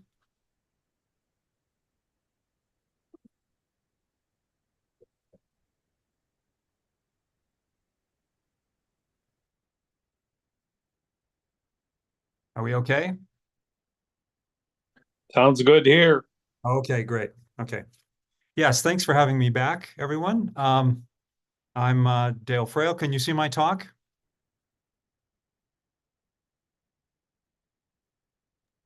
Yes, we can. All right, I'll just take that. So the last time I gave a talk was more a talk on astrotourism. Jay and Judy Anderson and I and my wife had gone to Antarctica to see an eclipse. And I had done a little research on, the type of science facilities that are at Antarctica. So I gave a talk on that. But today I'm going to be talking a little bit more about my own research. These are 2 small projects that I've been working on just recently. And so I'll set the context. I'll really just sort of give you a sense of the type of science that I do very broadly. So when I was younger, I was a big fan of Sherlock Holmes, and I'm sure many of you still are. I loved his books. I especially liked the BBC series in the 1980s with Jeremy Brett. And so I've read and seen these stories many times, but one of the stories that stood out to me was this adventure of Silver Blaze. And for those who don't know, Silver Blaze is a name of a horse, a racehorse that was stolen from its stable in the middle of the night. And I think it was one of the, bumbling inspectors who was asking Sherlock Holmes if there was anything that stood out, anything that caught his attention. And I'm just going to read you the quote. It's like, what caught his attention was to the curious incident of the dog in the night. And the inspector says, well, the dog did nothing in the nighttime. And he said, that was the curious incident. So I'm going to tell you 2 stories today of incidences where the dog did not bark as expected. And the first is a paper that we published called The Cannonball or Bowling Ball, Proper Motion and Parallax for Pulsar J002 plus 6216. And then the second one's a paper that I've just finished this week called The Search for a Radio Emission from the Historical Supernova of 1181 AD. And I've emphasized here the work that I'm going to be talking about. In boldface here are all the young people that did most of the work. My job is mainly as the ghostwriter for this collaboration, and I write up the science results, and they do all the hard work of the observing and data reduction. But to get us on the same page, I just wanted to sort of review what we understand about supernovae. And again, very broadly, there are 2 types of supernovae. And it's really like saying there's 2 types of animals, like invertebrates and vertebrates, invertebrates and vertebrates. So there's a lot more diversity and complication in this, but they boil down to type 1 supernovae and type 2 supernovae. Now, type 2 supernovae are let's say the rock stars of the universe. They live short, violent, brilliant lives. They spend their lives burning hydrogen, then helium, and gradually the forces of gravity heat up the interior, and they burn higher and higher up until the point where they hit iron. And once they hit iron, the reaction starts to steal energy from the fusion energy starts to get, the energy steals from that process. And so the star massively collapses. And it collapses on a very short time scale, basically on a free fall time scale. So this gives rise to a bright supernova of order 10 to the 51 ergs, and usually produces a black hole or a neutron star, typically a neutron star. Now, the type 1a supernova, they live more quiet lives. They're often in a binary. It might be two normal stars, like the mass of our own sun, that evolve into like a white dwarf, so that the original, the more massive star evolves first, and it dumps its material onto the surface of, the first star evolves into the white dwarf, and then as the second star evolves, it then accretes the material onto the white dwarf up until the point where it exceeds the Chandrasekhar mass, which is about 1.4 solar masses. And then the star typically self-destructs and creates another supernova, but it's called a thermonuclear supernova rather than a core collapse supernova. And usually, again, nothing's left behind, although in some rare cases, as we'll see, that something does get left behind. These, for the type 1a supernova that you may be familiar with, these are the ones that have been used as a measuring stick for the universe, for figuring out the acceleration of the universe. This is just background material, since I'm guessing that most of you know that this stuff. So the first story I'm going to tell you is about a type 2 supernova that gave rise to a neutron star. And the second story I'm going to tell you is about an unusual type 1 supernova. All right, so let's fast forward to October the 2nd, 2022. Many of you know Jan English. She's at the University of Manitoba. She's an old friend of mine. And she put together this mosaic for us when we published our paper. And what it is what you'll see when you look at this image is two things. One is a little needle sticking out of the side there, and this kind of quasi-spherical thing that is glowing, sort of standing there in the sky looking like it's glowing. Now let's look at the spherical thing first. This is a picture of that spherical thing. It's a supernova remnant called CTB1. It's about 0.5 degree in diameter, so kind of full moonish. That would be the size of a full moon. And this was taken by someone in H alpha who does astrophotography. He's an amateur astronomer. And, you know, as the previous speaker said, sometimes the word amateur really doesn't really quite capture the sense of the quality of this work here. This is just spectacular work that requires an enormous amount of telescope time and dedication. But you can see the faint glowing H alpha of this shockwave of this former supernova, this supernova that gone off and created a supernova remnant. And now here's the interesting part, that little needle sticking out the side. This is an image that I had made. And the object that you're seeing there, well, let me give some background. We started by looking at objects called gamma ray, unassociated gamma ray sources. So these were sources that we didn't know where the gamma ray emission was coming from, the high energy gamma ray emission.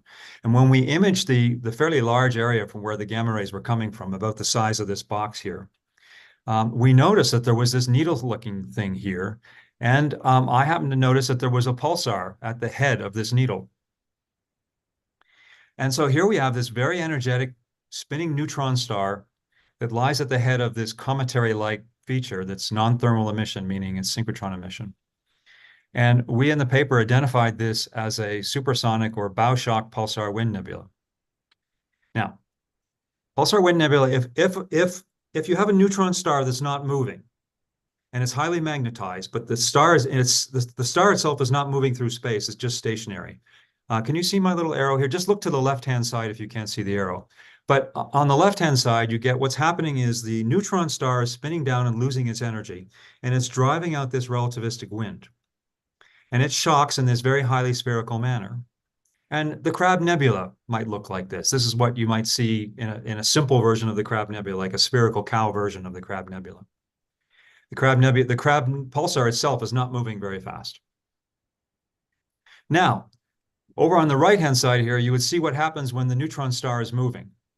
The wind is still coming out in a quasi-spherical thing, but it gets shocked like a bow shock of a motorboat or something of that kind.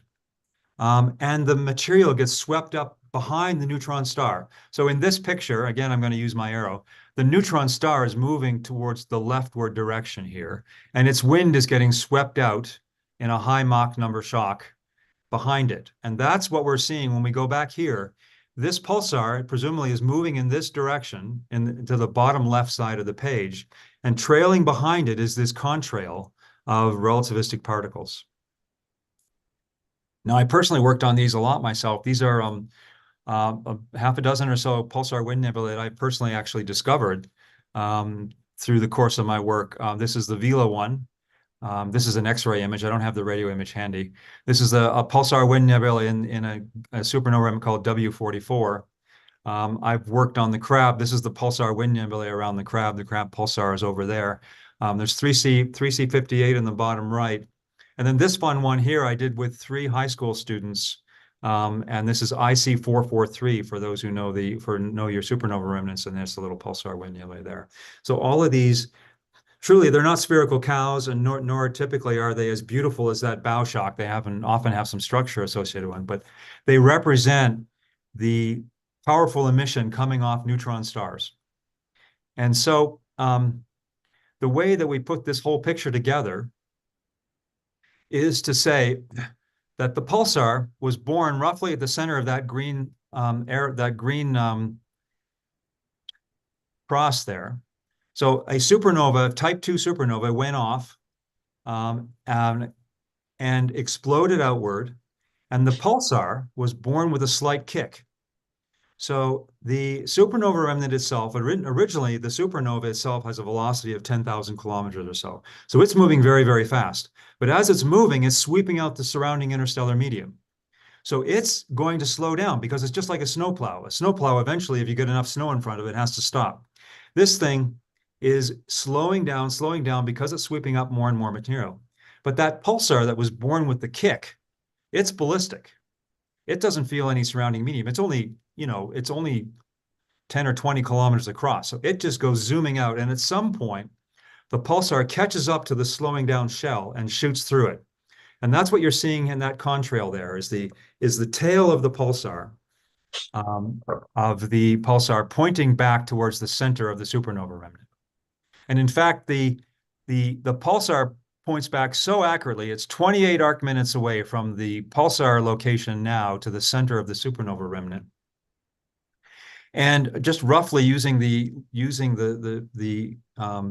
shape of the pulsar wind nebula, that pulsar wind nebula points to within plus or minus, I think, 5 arc seconds of the center. So it's very well calibrated and pointed to that thing. But it makes a prediction. The pulsar velocity, given what we think we know of the age and the distance of the remnant, gives you a pulsar velocity of 1,100 kilometers per second. And remember this number here, proper motion of 168 milliarc seconds per year, which is massive, just massive. All right, so we have a problem because this is the distribution of pulsar velocities for the known pulsars. This thing, if it really is moving as fast as we say, it's among the highest velocity pulsars known. Now, the line here, around 550 kilometers a second, the pulsars can escape from the galaxy because they're moving so fast they can't be contained by the potential well of the galaxy. At the bottom end, around 10 or 15 kilometers a second, that's the velocity of a random cloud that the O and B stars are formed in. So that distribution is of real interest to those of us who are interested in the birth and death of stars, because that distribution is telling us something about kick velocities, that how the supernova remnant collapses and how it manages to kick out the neutron star. If pulsars are evaporating out of the galaxy, that's going to have some impact on the neutron star birth rate and how the neutron stars are distributed through the galaxy, because there will be this large halo of high velocity objects further out. And then ultimately, it's also going to affect the detection of gravity waves, because the fraction of objects that are out there in close orbits and that can actually binary star mergers are going to be affected by the value of this kick velocity that these things are undergoing. So it's a topic for astronomers of great interest, and finding another one of these high velocity ones was quite important. So when you make a measurement like that, you should, and make a prediction, you should try to at least see if this is the 168 milliarc seconds, is that correct or not? And to do that, we had to, because the pulsar was so weak, we tried to measure both the parallax of the pulsar and its proper motion. We used a telescope in Bonn in Germany, we used the VLA here in New Mexico, and then we used a network of VLBA antennas around the United States from St. Croix all the way to Hawaii. So there's 10 of those, plus the VLA, plus Green Bank, allowed us to have the sensitivity that we needed to detect the pulsar and try to measure its parallax and proper motion on the sky. All right, so did the dog bark in the night? Well, the first thing that we didn't expect this would be easy. We tried to measure the parallax, and it doesn't constrain the distance very well. That's unfortunate, but the pulsar just wasn't as bright as we hoped it would be, and we would need bigger telescopes. So the distance constraint, 1 to 6 kiloparsecs, is not particularly constraining. But the proper motion is really well constrained. And it's not 168 milliarc seconds per year. It's 35.3 plus or minus 0.6. So that dog don't bark much, no way. So this was a shock to us. And caused us to go back and look at what's going on with this situation. Now, the first thing you can do is just the first thing that I said, and I don't lose any sleep over it. I just said, okay, maybe the association is not real. We don't have to believe this thing. The proper motion that we got was based on some assumed age of the system. And because we have the angular distance from the pulsar from the center. We know the age, we think we know the age of the supernova remnant. And so that's just delta theta over delta t. We've got that, and that's just the proper motion. My colleagues came back and said, no, you can't really throw away the association. Look at this diagram here. This is where the pulsar is now at 0 kiloyears. And if you project that proper motion backwards, it doesn't have a birthplace. It doesn't have any place where it came from. So that's a bit odd. And the probability of a needle pointing back to the center of a supernova remnant is vanishingly small. So it's of order 10 to the minus 4 or something like that. But, okay, fine. So they argued very strongly that it has to be associated with this remnant. And the other thing that's really, really puzzling is if this thing, we know it's moving at 35 milliarc seconds per year. At 35 milliarc seconds a year, if the age of the remnant is only 2,000 years, then the pulsar was born inside its own tail. At 30 milliarc seconds a year in 10,000 years, it doesn't even outrun its own tail. So that, again, doesn't make sense. So there's something wrong with that 10,000 years. And the way that we can reconcile this is just to we went into the literature and find out what's the evidence for 10,000 years. And it's pretty weak. So our model that we put together in the paper that we've just published on PhD thesis for this student is that the age is actually about 5 times the current age, and the distance is about 50% higher. And so now the pulsar velocity drops down to a more reasonable 500 kilometers a second. It's a little high, and it might escape our galaxy, but it's not so unusual. There's a fair number of such systems to do that. So that's a good example of a result that we didn't expect. But looking at the data and looking at it again, I think we can reconcile this observation with fairly simple changes in our assumptions. All right, so that's the first story. The next thing I wanted to tell you, I'm going to take a little break, and as I move on to the second story, and insert a little commercial here for New Mexico. There's a place called Chaco Canyon in the northern New Mexico. Some of you may have heard of it. I think it's well worth anyone who calls himself an astronomer to visit Chaco Canyon in their lifetime. It's a place to go kind of as an astronomer, as a pilgrimage. Yes, it's a UNESCO World Heritage Site, and it's an international dark sky park because there's nothing around. It's a beautiful dark sky. It's the ancestral home, it's the home of the ancestral Pueblo people. They thrived around 900 to 1150 AD. Some of you, again, who know a little about this, know that they used to be called the Anasazi people.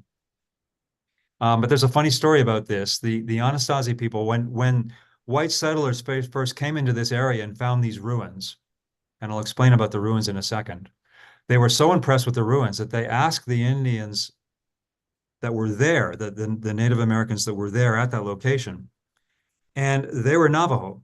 And they said, what were the name of these people that no longer live here? Because they were gone by 1150 AD. And the Navajo said they're Anastasi. And what that means in Navajo is ancient enemy. So it's kind of what we've been calling them all this time is the ancient enemy of the Navajo people, basically. And so it's now the name that we refer to these people is the ancestral Pueblo people. These are the descendants of the current people that live in New Mexico under the Pueblo system, the Zunis, the Acoma people. What am I trying to remember? A few more names. I got some down here. Zuni, Hopi, Acoma, yeah. So they're all around. They live in these pueblos, and you can go and visit these pueblos. Now, if you want to go to Chaco Canyon, and you climb up on the hill, you can look down onto these civilizations, these whole cities. These cities had 3 or 4 story buildings. What is it, 500 or 600 years before anyone else in the rest of North America had them. This was a very sophisticated trading all the way down south to Mexico City even, I think.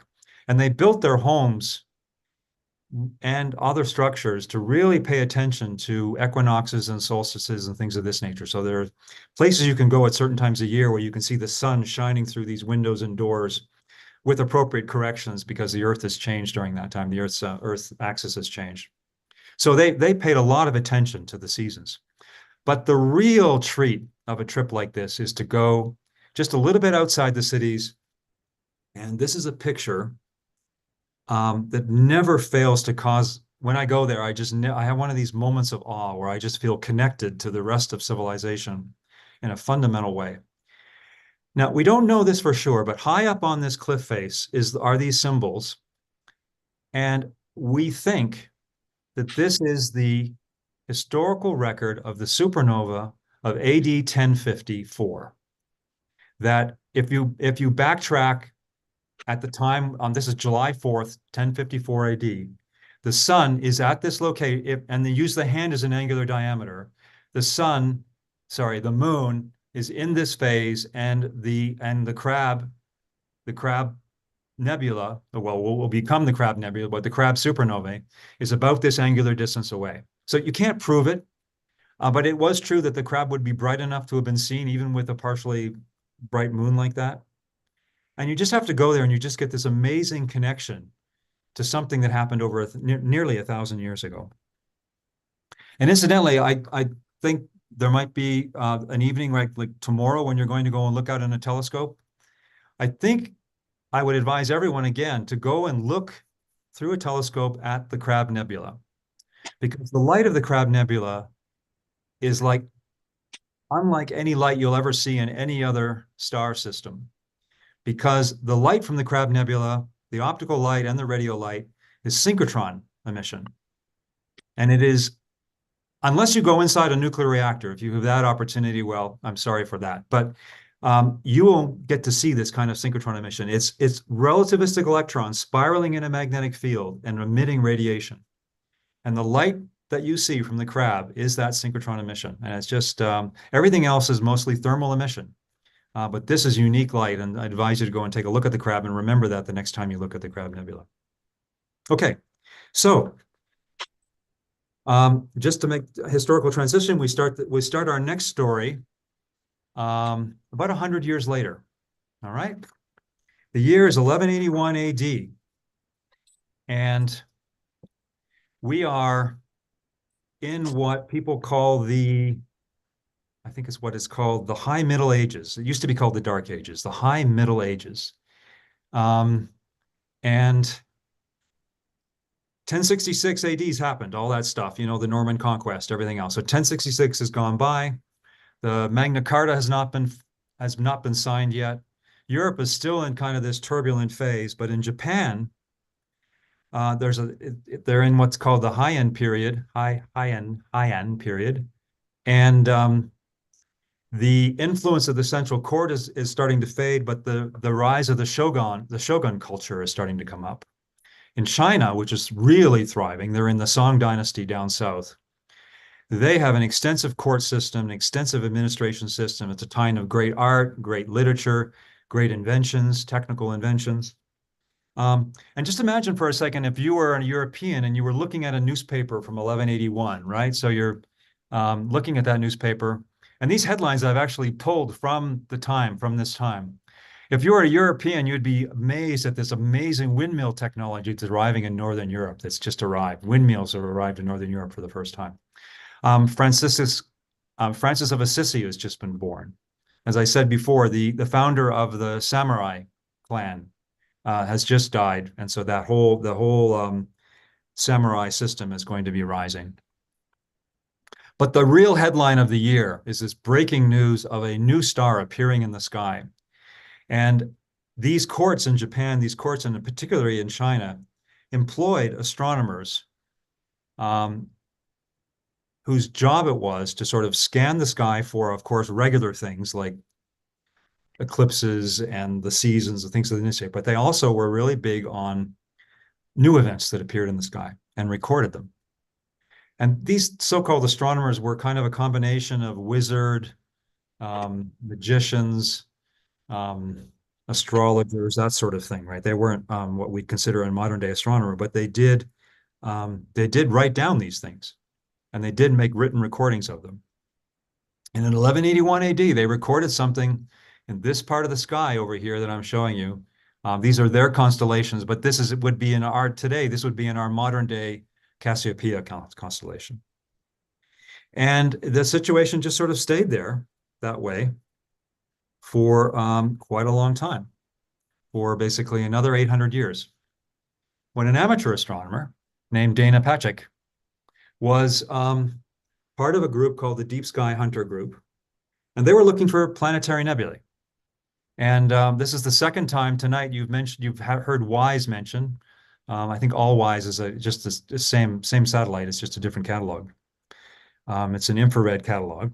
Sorry, it's an infrared instrument. And in this part of the sky, he found this very circularly symmetric object at 22 microns and 12 microns.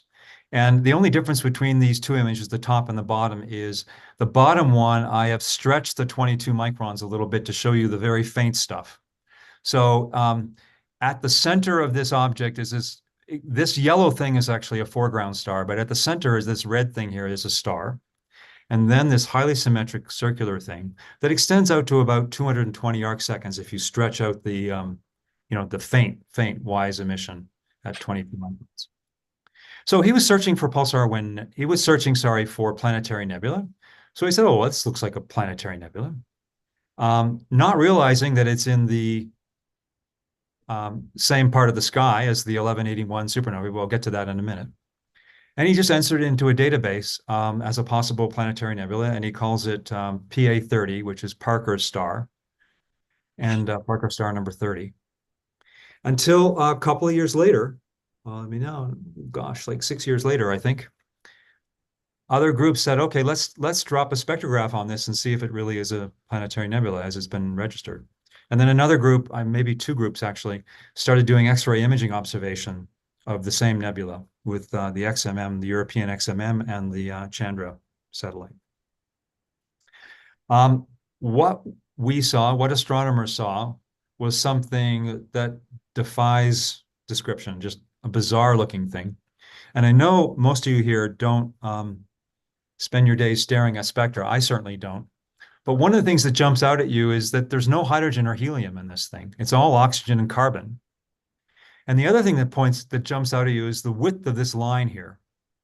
This is bizarre. This is a bizarrely wide line implying very, very hot temperature gas and high velocity gas. This gas is, the velocity of these redshifted lines is 16,000 kilometers a second.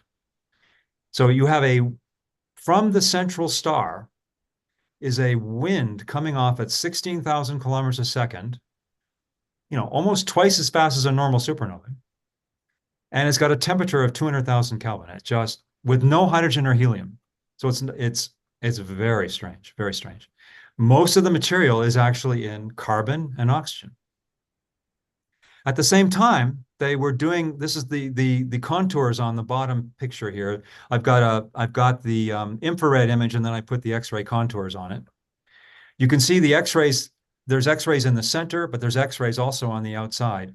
X-rays from this nebula show that it also has heavy metals. So it's not just a central star. The nebula and the star has these kind of carbon, oxygen, neon with no hydrogen and helium.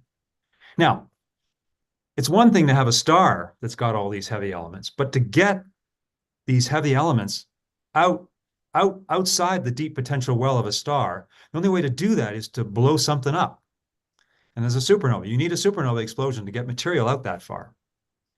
And we've come to realize that if you look at that abundance, you can make this fit with a type 1a supernova where you have two white dwarfs, one which is dominated by carbon and the other one's dominated by oxygen. And these two white dwarfs have eventually, through gravitational radiation, spiraled in.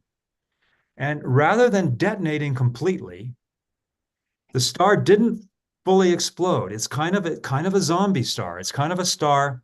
It gave rise to a supernova, but the star itself did not die. It's this weird-looking thing that exists kind of, it wants to turn into a neutron star, or maybe not. It's a little too hot to do that. It's a remnant of something that may explode in the next 100 to 1,000 years. We don't know. But it's a very, very bizarre star, very unique star. And it is produced by a type of 1A supernovae called a type 1AX. There are subluminous events. Because the star doesn't fully destroy itself, you end up with something that doesn't fully release all the energy from that merging system. Okay? Now, I told you, I gave you a hint already that the supernova 1181 was a type 1A supernova based on its magnitude and duration. So you go back and you look at the Chinese records and the Japanese records, and you say, what is the, hang on a second. All right. Some software problem on my laptop here. But anyway, all fine. So you can look at the historical record and you can say, look, there was a type 1A supernova that occurred based on its magnitude and duration. PA30 is in the same part of the sky as 1181. We don't know the age of PA30, but we did this optical spectroscopy. My colleague Rob Fiesen looked at these things. And someone else actually put a slit spectroscopy on these things and integrated field unit spectrograph. And it's moving at 1,100 kilometers a second. So it's fairly straightforward now to take the velocity and work back how old it is, how long it would take to get those filaments to go back to zero. And it's the same age as supernova 1181. So there's been a flood of papers in the last year or two of people figuring out very slowly that planetary nebula is not a planetary nebula. In fact, it is a type 1A X supernova remnant. And it's the remnant of supernova 1181. The only one of 5 historical supernovae. So it's really quite spectacular. Now,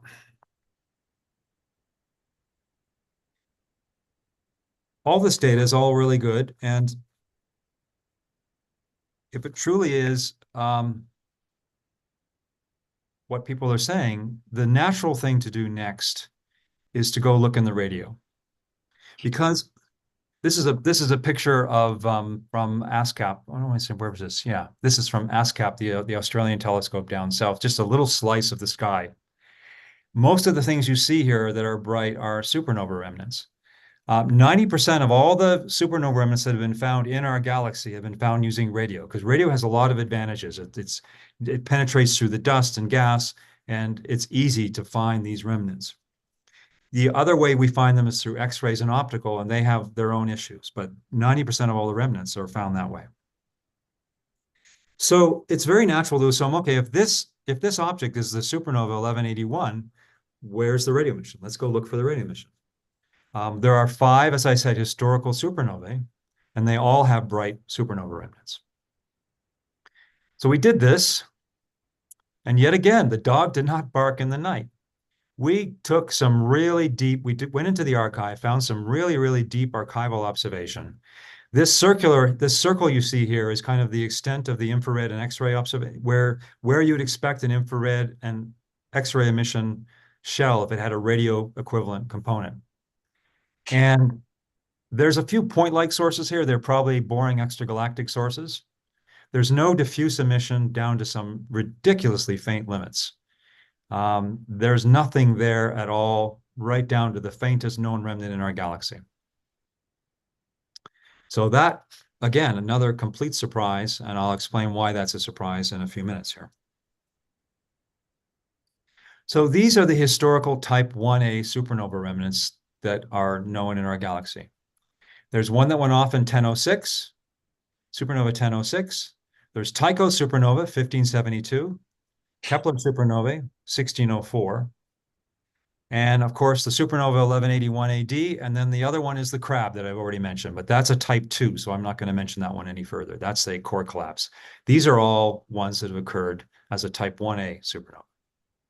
Now, this one is 80,000, if I compare it to 1181 AD, our radio limits, it's 80,000 times brighter than our little guy that went off in 1181. This one's 50,000 times brighter than the one that went off in 1604. And this one, which I'm going to show you a little bit better, this one here, this is the supernova of 1006. This one's about 10,000 times. And this one is particularly useful to compare it with 1181 because it's also at very high latitude. Both the other two type 1As are kind of in the galactic plane where there's lots of gas and dust. This one is almost certainly in a similar low density medium as 1181 is. And so they also are the similar age. This is 1006 and the other one's 1181. So they're much closer in age than the Tycho and Kepler one. So what's going on? Why is this thing 10,000 times fainter? And to sort of explain it to you, oh yeah, I just meant to mention that. Another crash course in the dynamics and radio emission from supernova remnants. It's actually fairly straightforward to predict the radius and velocity of a supernova remnant time. You need to know only three numbers.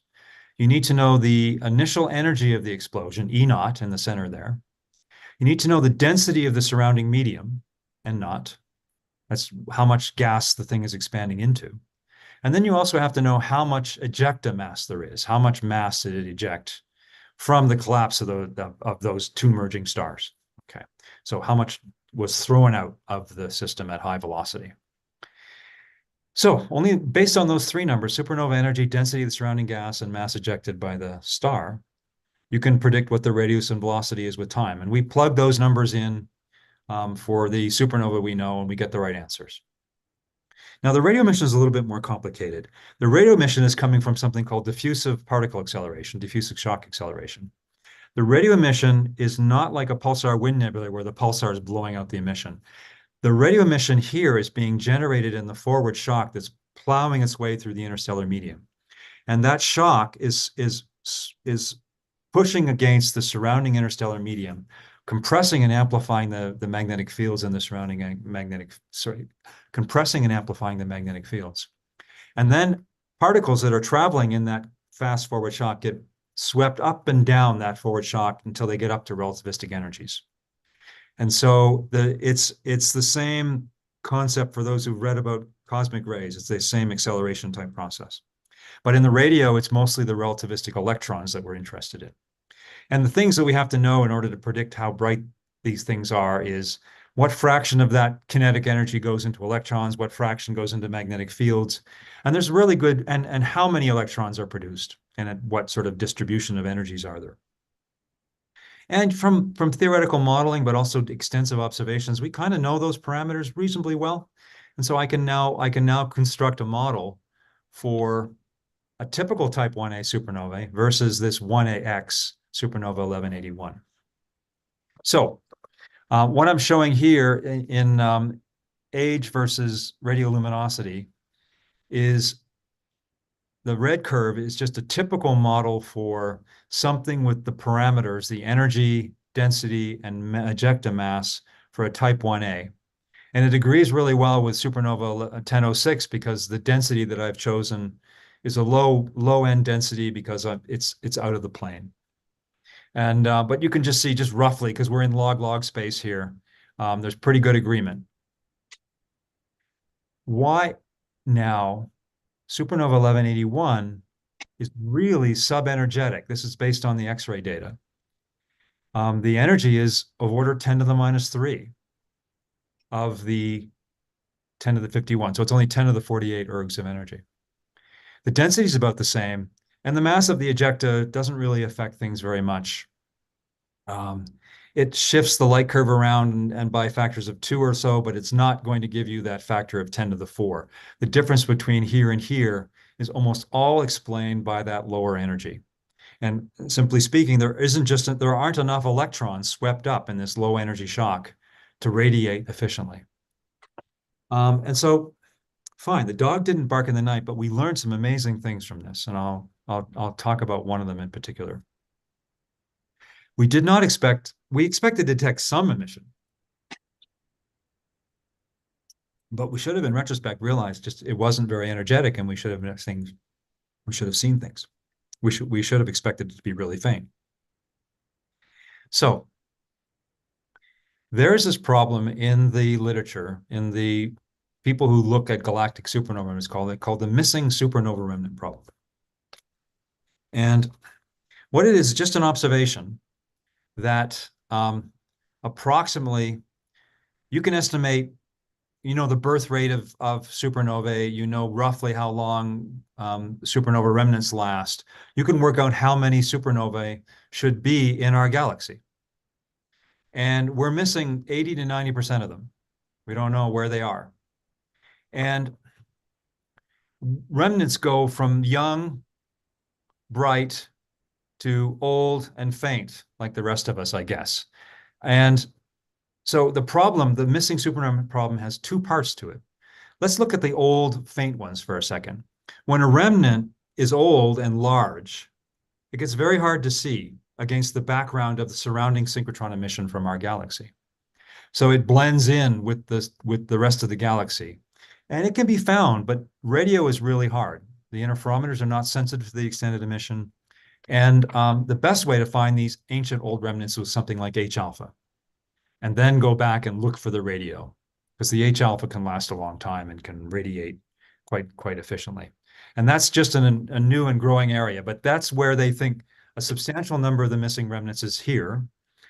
And then down here for the compact ones, you'll see that I've taken a little cut out of another ASCAP image from down in Australia. You can see how complicated just a tiny little patch of the galactic plane is there.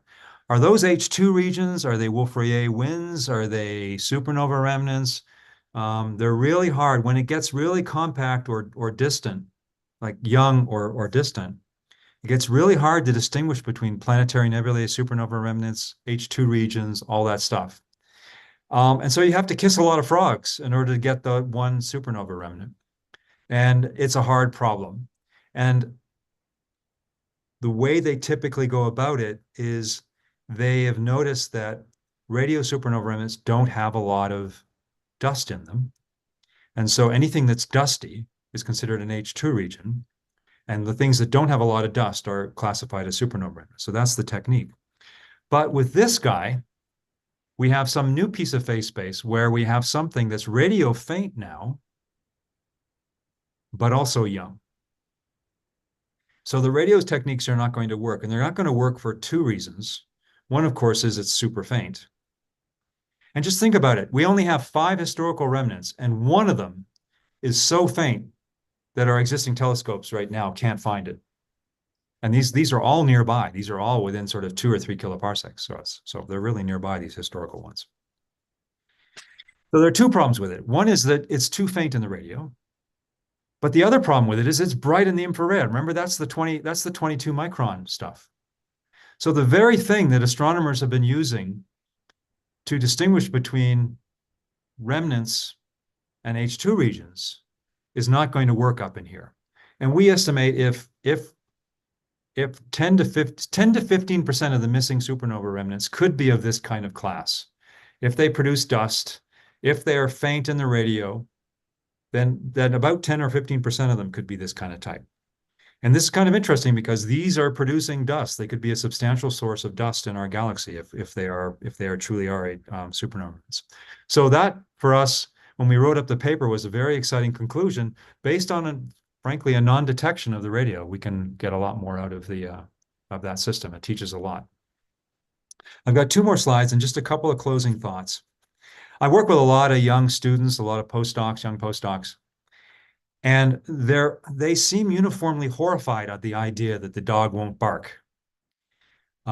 They really have this idea that science is some immutable truth that they're supposed to dig up, that the truth is written on some kind of stone tablet somewhere. And in reality, the way I view science is more like an Etch-a-Sketch. You have an idea, you design an experiment, you have an outcome of that experiment. It might be good, might be bad, maybe the dog barks, maybe it doesn't, but at that time, you write up in a very honest way what you believe to be true. But it's not the truth. It's not the final truth. Someone's going to come along and measure your proper motion. Someone's going to come along and test out whether this thing is a radio supernova remnant. But this is not about, again, I tell the students this all the time. This is not about you. This is write up your stuff and move on. Just get on with it. And sometimes you're going to be wrong. And that's just the first lesson is just don't agonize over the idea that what you have written is somehow going to be etched in stone. It's just an Etch-a-Sketch. And then the second thing I wanted to close with is coming back to that idea that we don't get the results that we expect. And it's a warning. Because I've been involved in a lot of different discoveries. And one of the things that I've noticed over and over again is when you're in a new frontier, when you're in a field like that with a new frontier, you're bringing all your biases with you. Take that amateur astronomer, for example, who was searching for planetary nebula. Well, he saw a planetary nebula and he put it in the catalog that way. And there's this great poem by Moonlight. I urge you to call Moonlight by Henry Wadsworth Longfellow. And I've always treated this poem, at face value, when you read the poem, it's really about someone who wakes up at night, looks out his window, and the world looks a little different. I sort of view this poem as kind of an allegory about doing science in the sense of you're in this world that's illuminated by, it's somewhat familiar, but it's illuminated by moonlight. You're trying to make an interesting discovery, but the world looks so strange. And there's this great line at the end where he says, in vain we look, in vain uplift. In vain we look, in vain uplift our eyes to heaven if we are blind. What he's saying is we are wasting our time trying to look for things if we are blind, if we bring these biases. We see, but what we have the gift of seeing, what we bring, we find. In other words, you have to be careful when you're trying to do science, because if you bring a set of biases, you're going to find what you look for. And so new discoveries are made by those who keep their eyes open. And I'm just, as a closing thought, I just wish all of you, when you look through something, when you see a new result, try to keep your eyes open, and that's where discoveries lie. And thank you very much.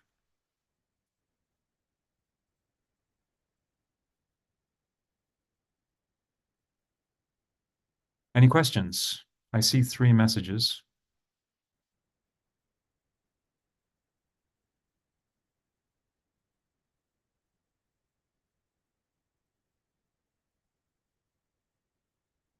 I'll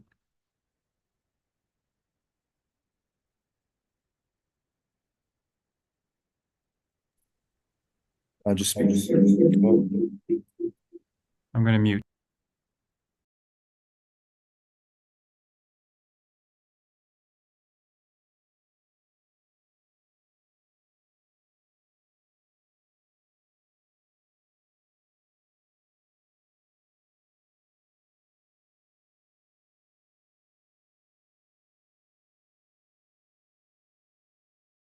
Sorry about that.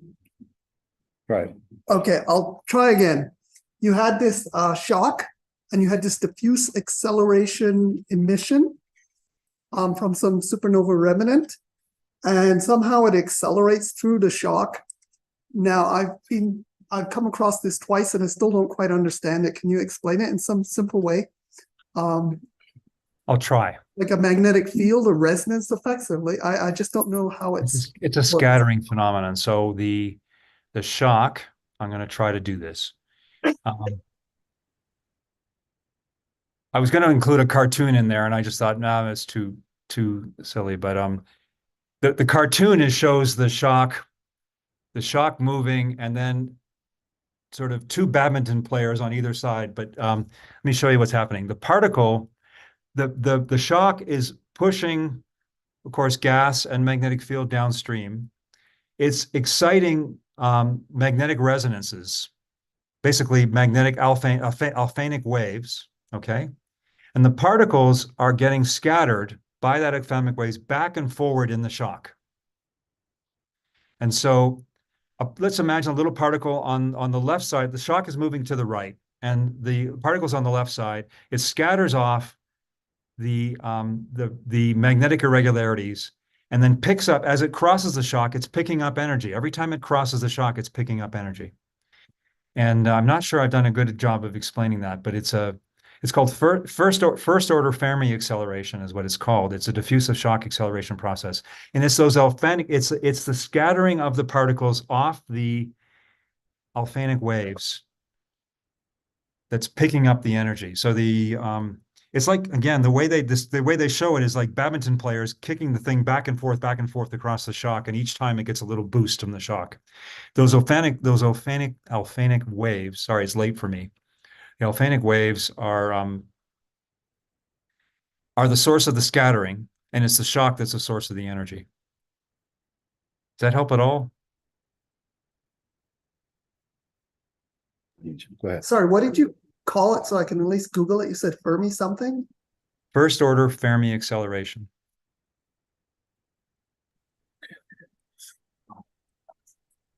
Yeah, I just saw that. So ALFVEN, it's the scattering off the alphanic waves that is the source of and the multiple crossings over from across the supernova remnant. And just again, if you want to read about this is the origin for a substantial part of the cosmic ray background. Shock acceleration inside these things. So we have a question from the chat from Judy Anderson. What forms the contrail on the pulsar jet in the type 2 supernovas, type 2b supernovas? Yeah, so it is the contrail is the relativistic. So again, let's take the Crab Nebula, and it's sitting there kind of quasi-spherical. I know it's not spherical, but it's close enough, 3 by 5 arc minutes. And let's suddenly overnight speed it up to 300 kilometers a second instead of 25. And so the material is going to be streaming out behind the pulsar as it speeds through the interstellar medium. So the material is that synchrotron wind coming off the pulsar. But it's going to come out initially spherically, and then it's going to hit the bow shock. It's, again, very, very similar to our own sun plowing through the interstellar medium. It's leaving behind that kind of contrail because the solar wind, the sun is moving through the interstellar medium, and it's leaving behind this beautiful contrail. We can see this in imaging like the Voyager data, stuff like that. It's the same analog. The pulsar itself is a magnetized rotating neutron star, and that magnetized neutron star is accelerating this wind of particles, relativistic particles, that if the pulsar was stationary, would be spherical. But since it's moving, you get a bow shock.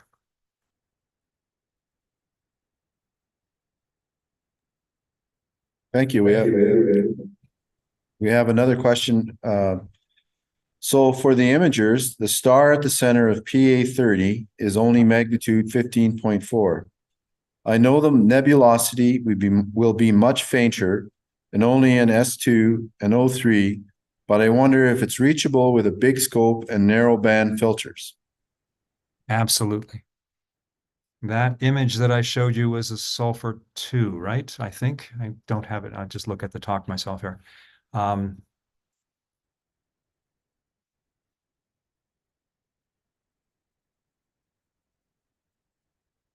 Yeah, that image is a sulfur 2 image by my friend Rob Feason. And that's more than accessible to any competent amateur astronomer who can do faint H-alpha, oxygen 2, and silicon 2 type stuff. Yeah, absolutely. That's easy to be seen. And you know, if you're interested, I would advise you to get a talk from my colleague Rob Feason, because he's been working strongly with his interest is in faint old remnants. And he's been working with the amateur community because they have got the best H-alpha images of the sky. They can literally spend, you know, 1,000 hours on some of these fields and just get the faintest structures. If you look up his name, if you have any access to the astronomical literature, look up Rob Feason, F-E-S-E-N, and you'll see him. Again, on amateur websites, you'll see the work that he's written in collaboration with other amateurs, and some of the work they're doing with H-alpha and sulfur 2 is just spectacular. And they're able to pull out these faint supernova remnants as a result of their work. And then he goes off and does the science with them and writes papers with them. So he would make a great speaker if you could get him.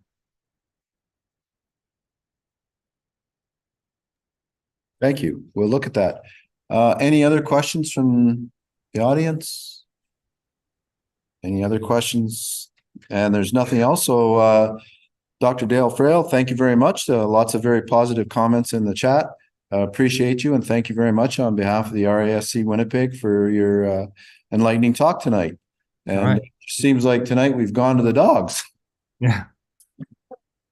All right. Don't forget to look at the crab next time.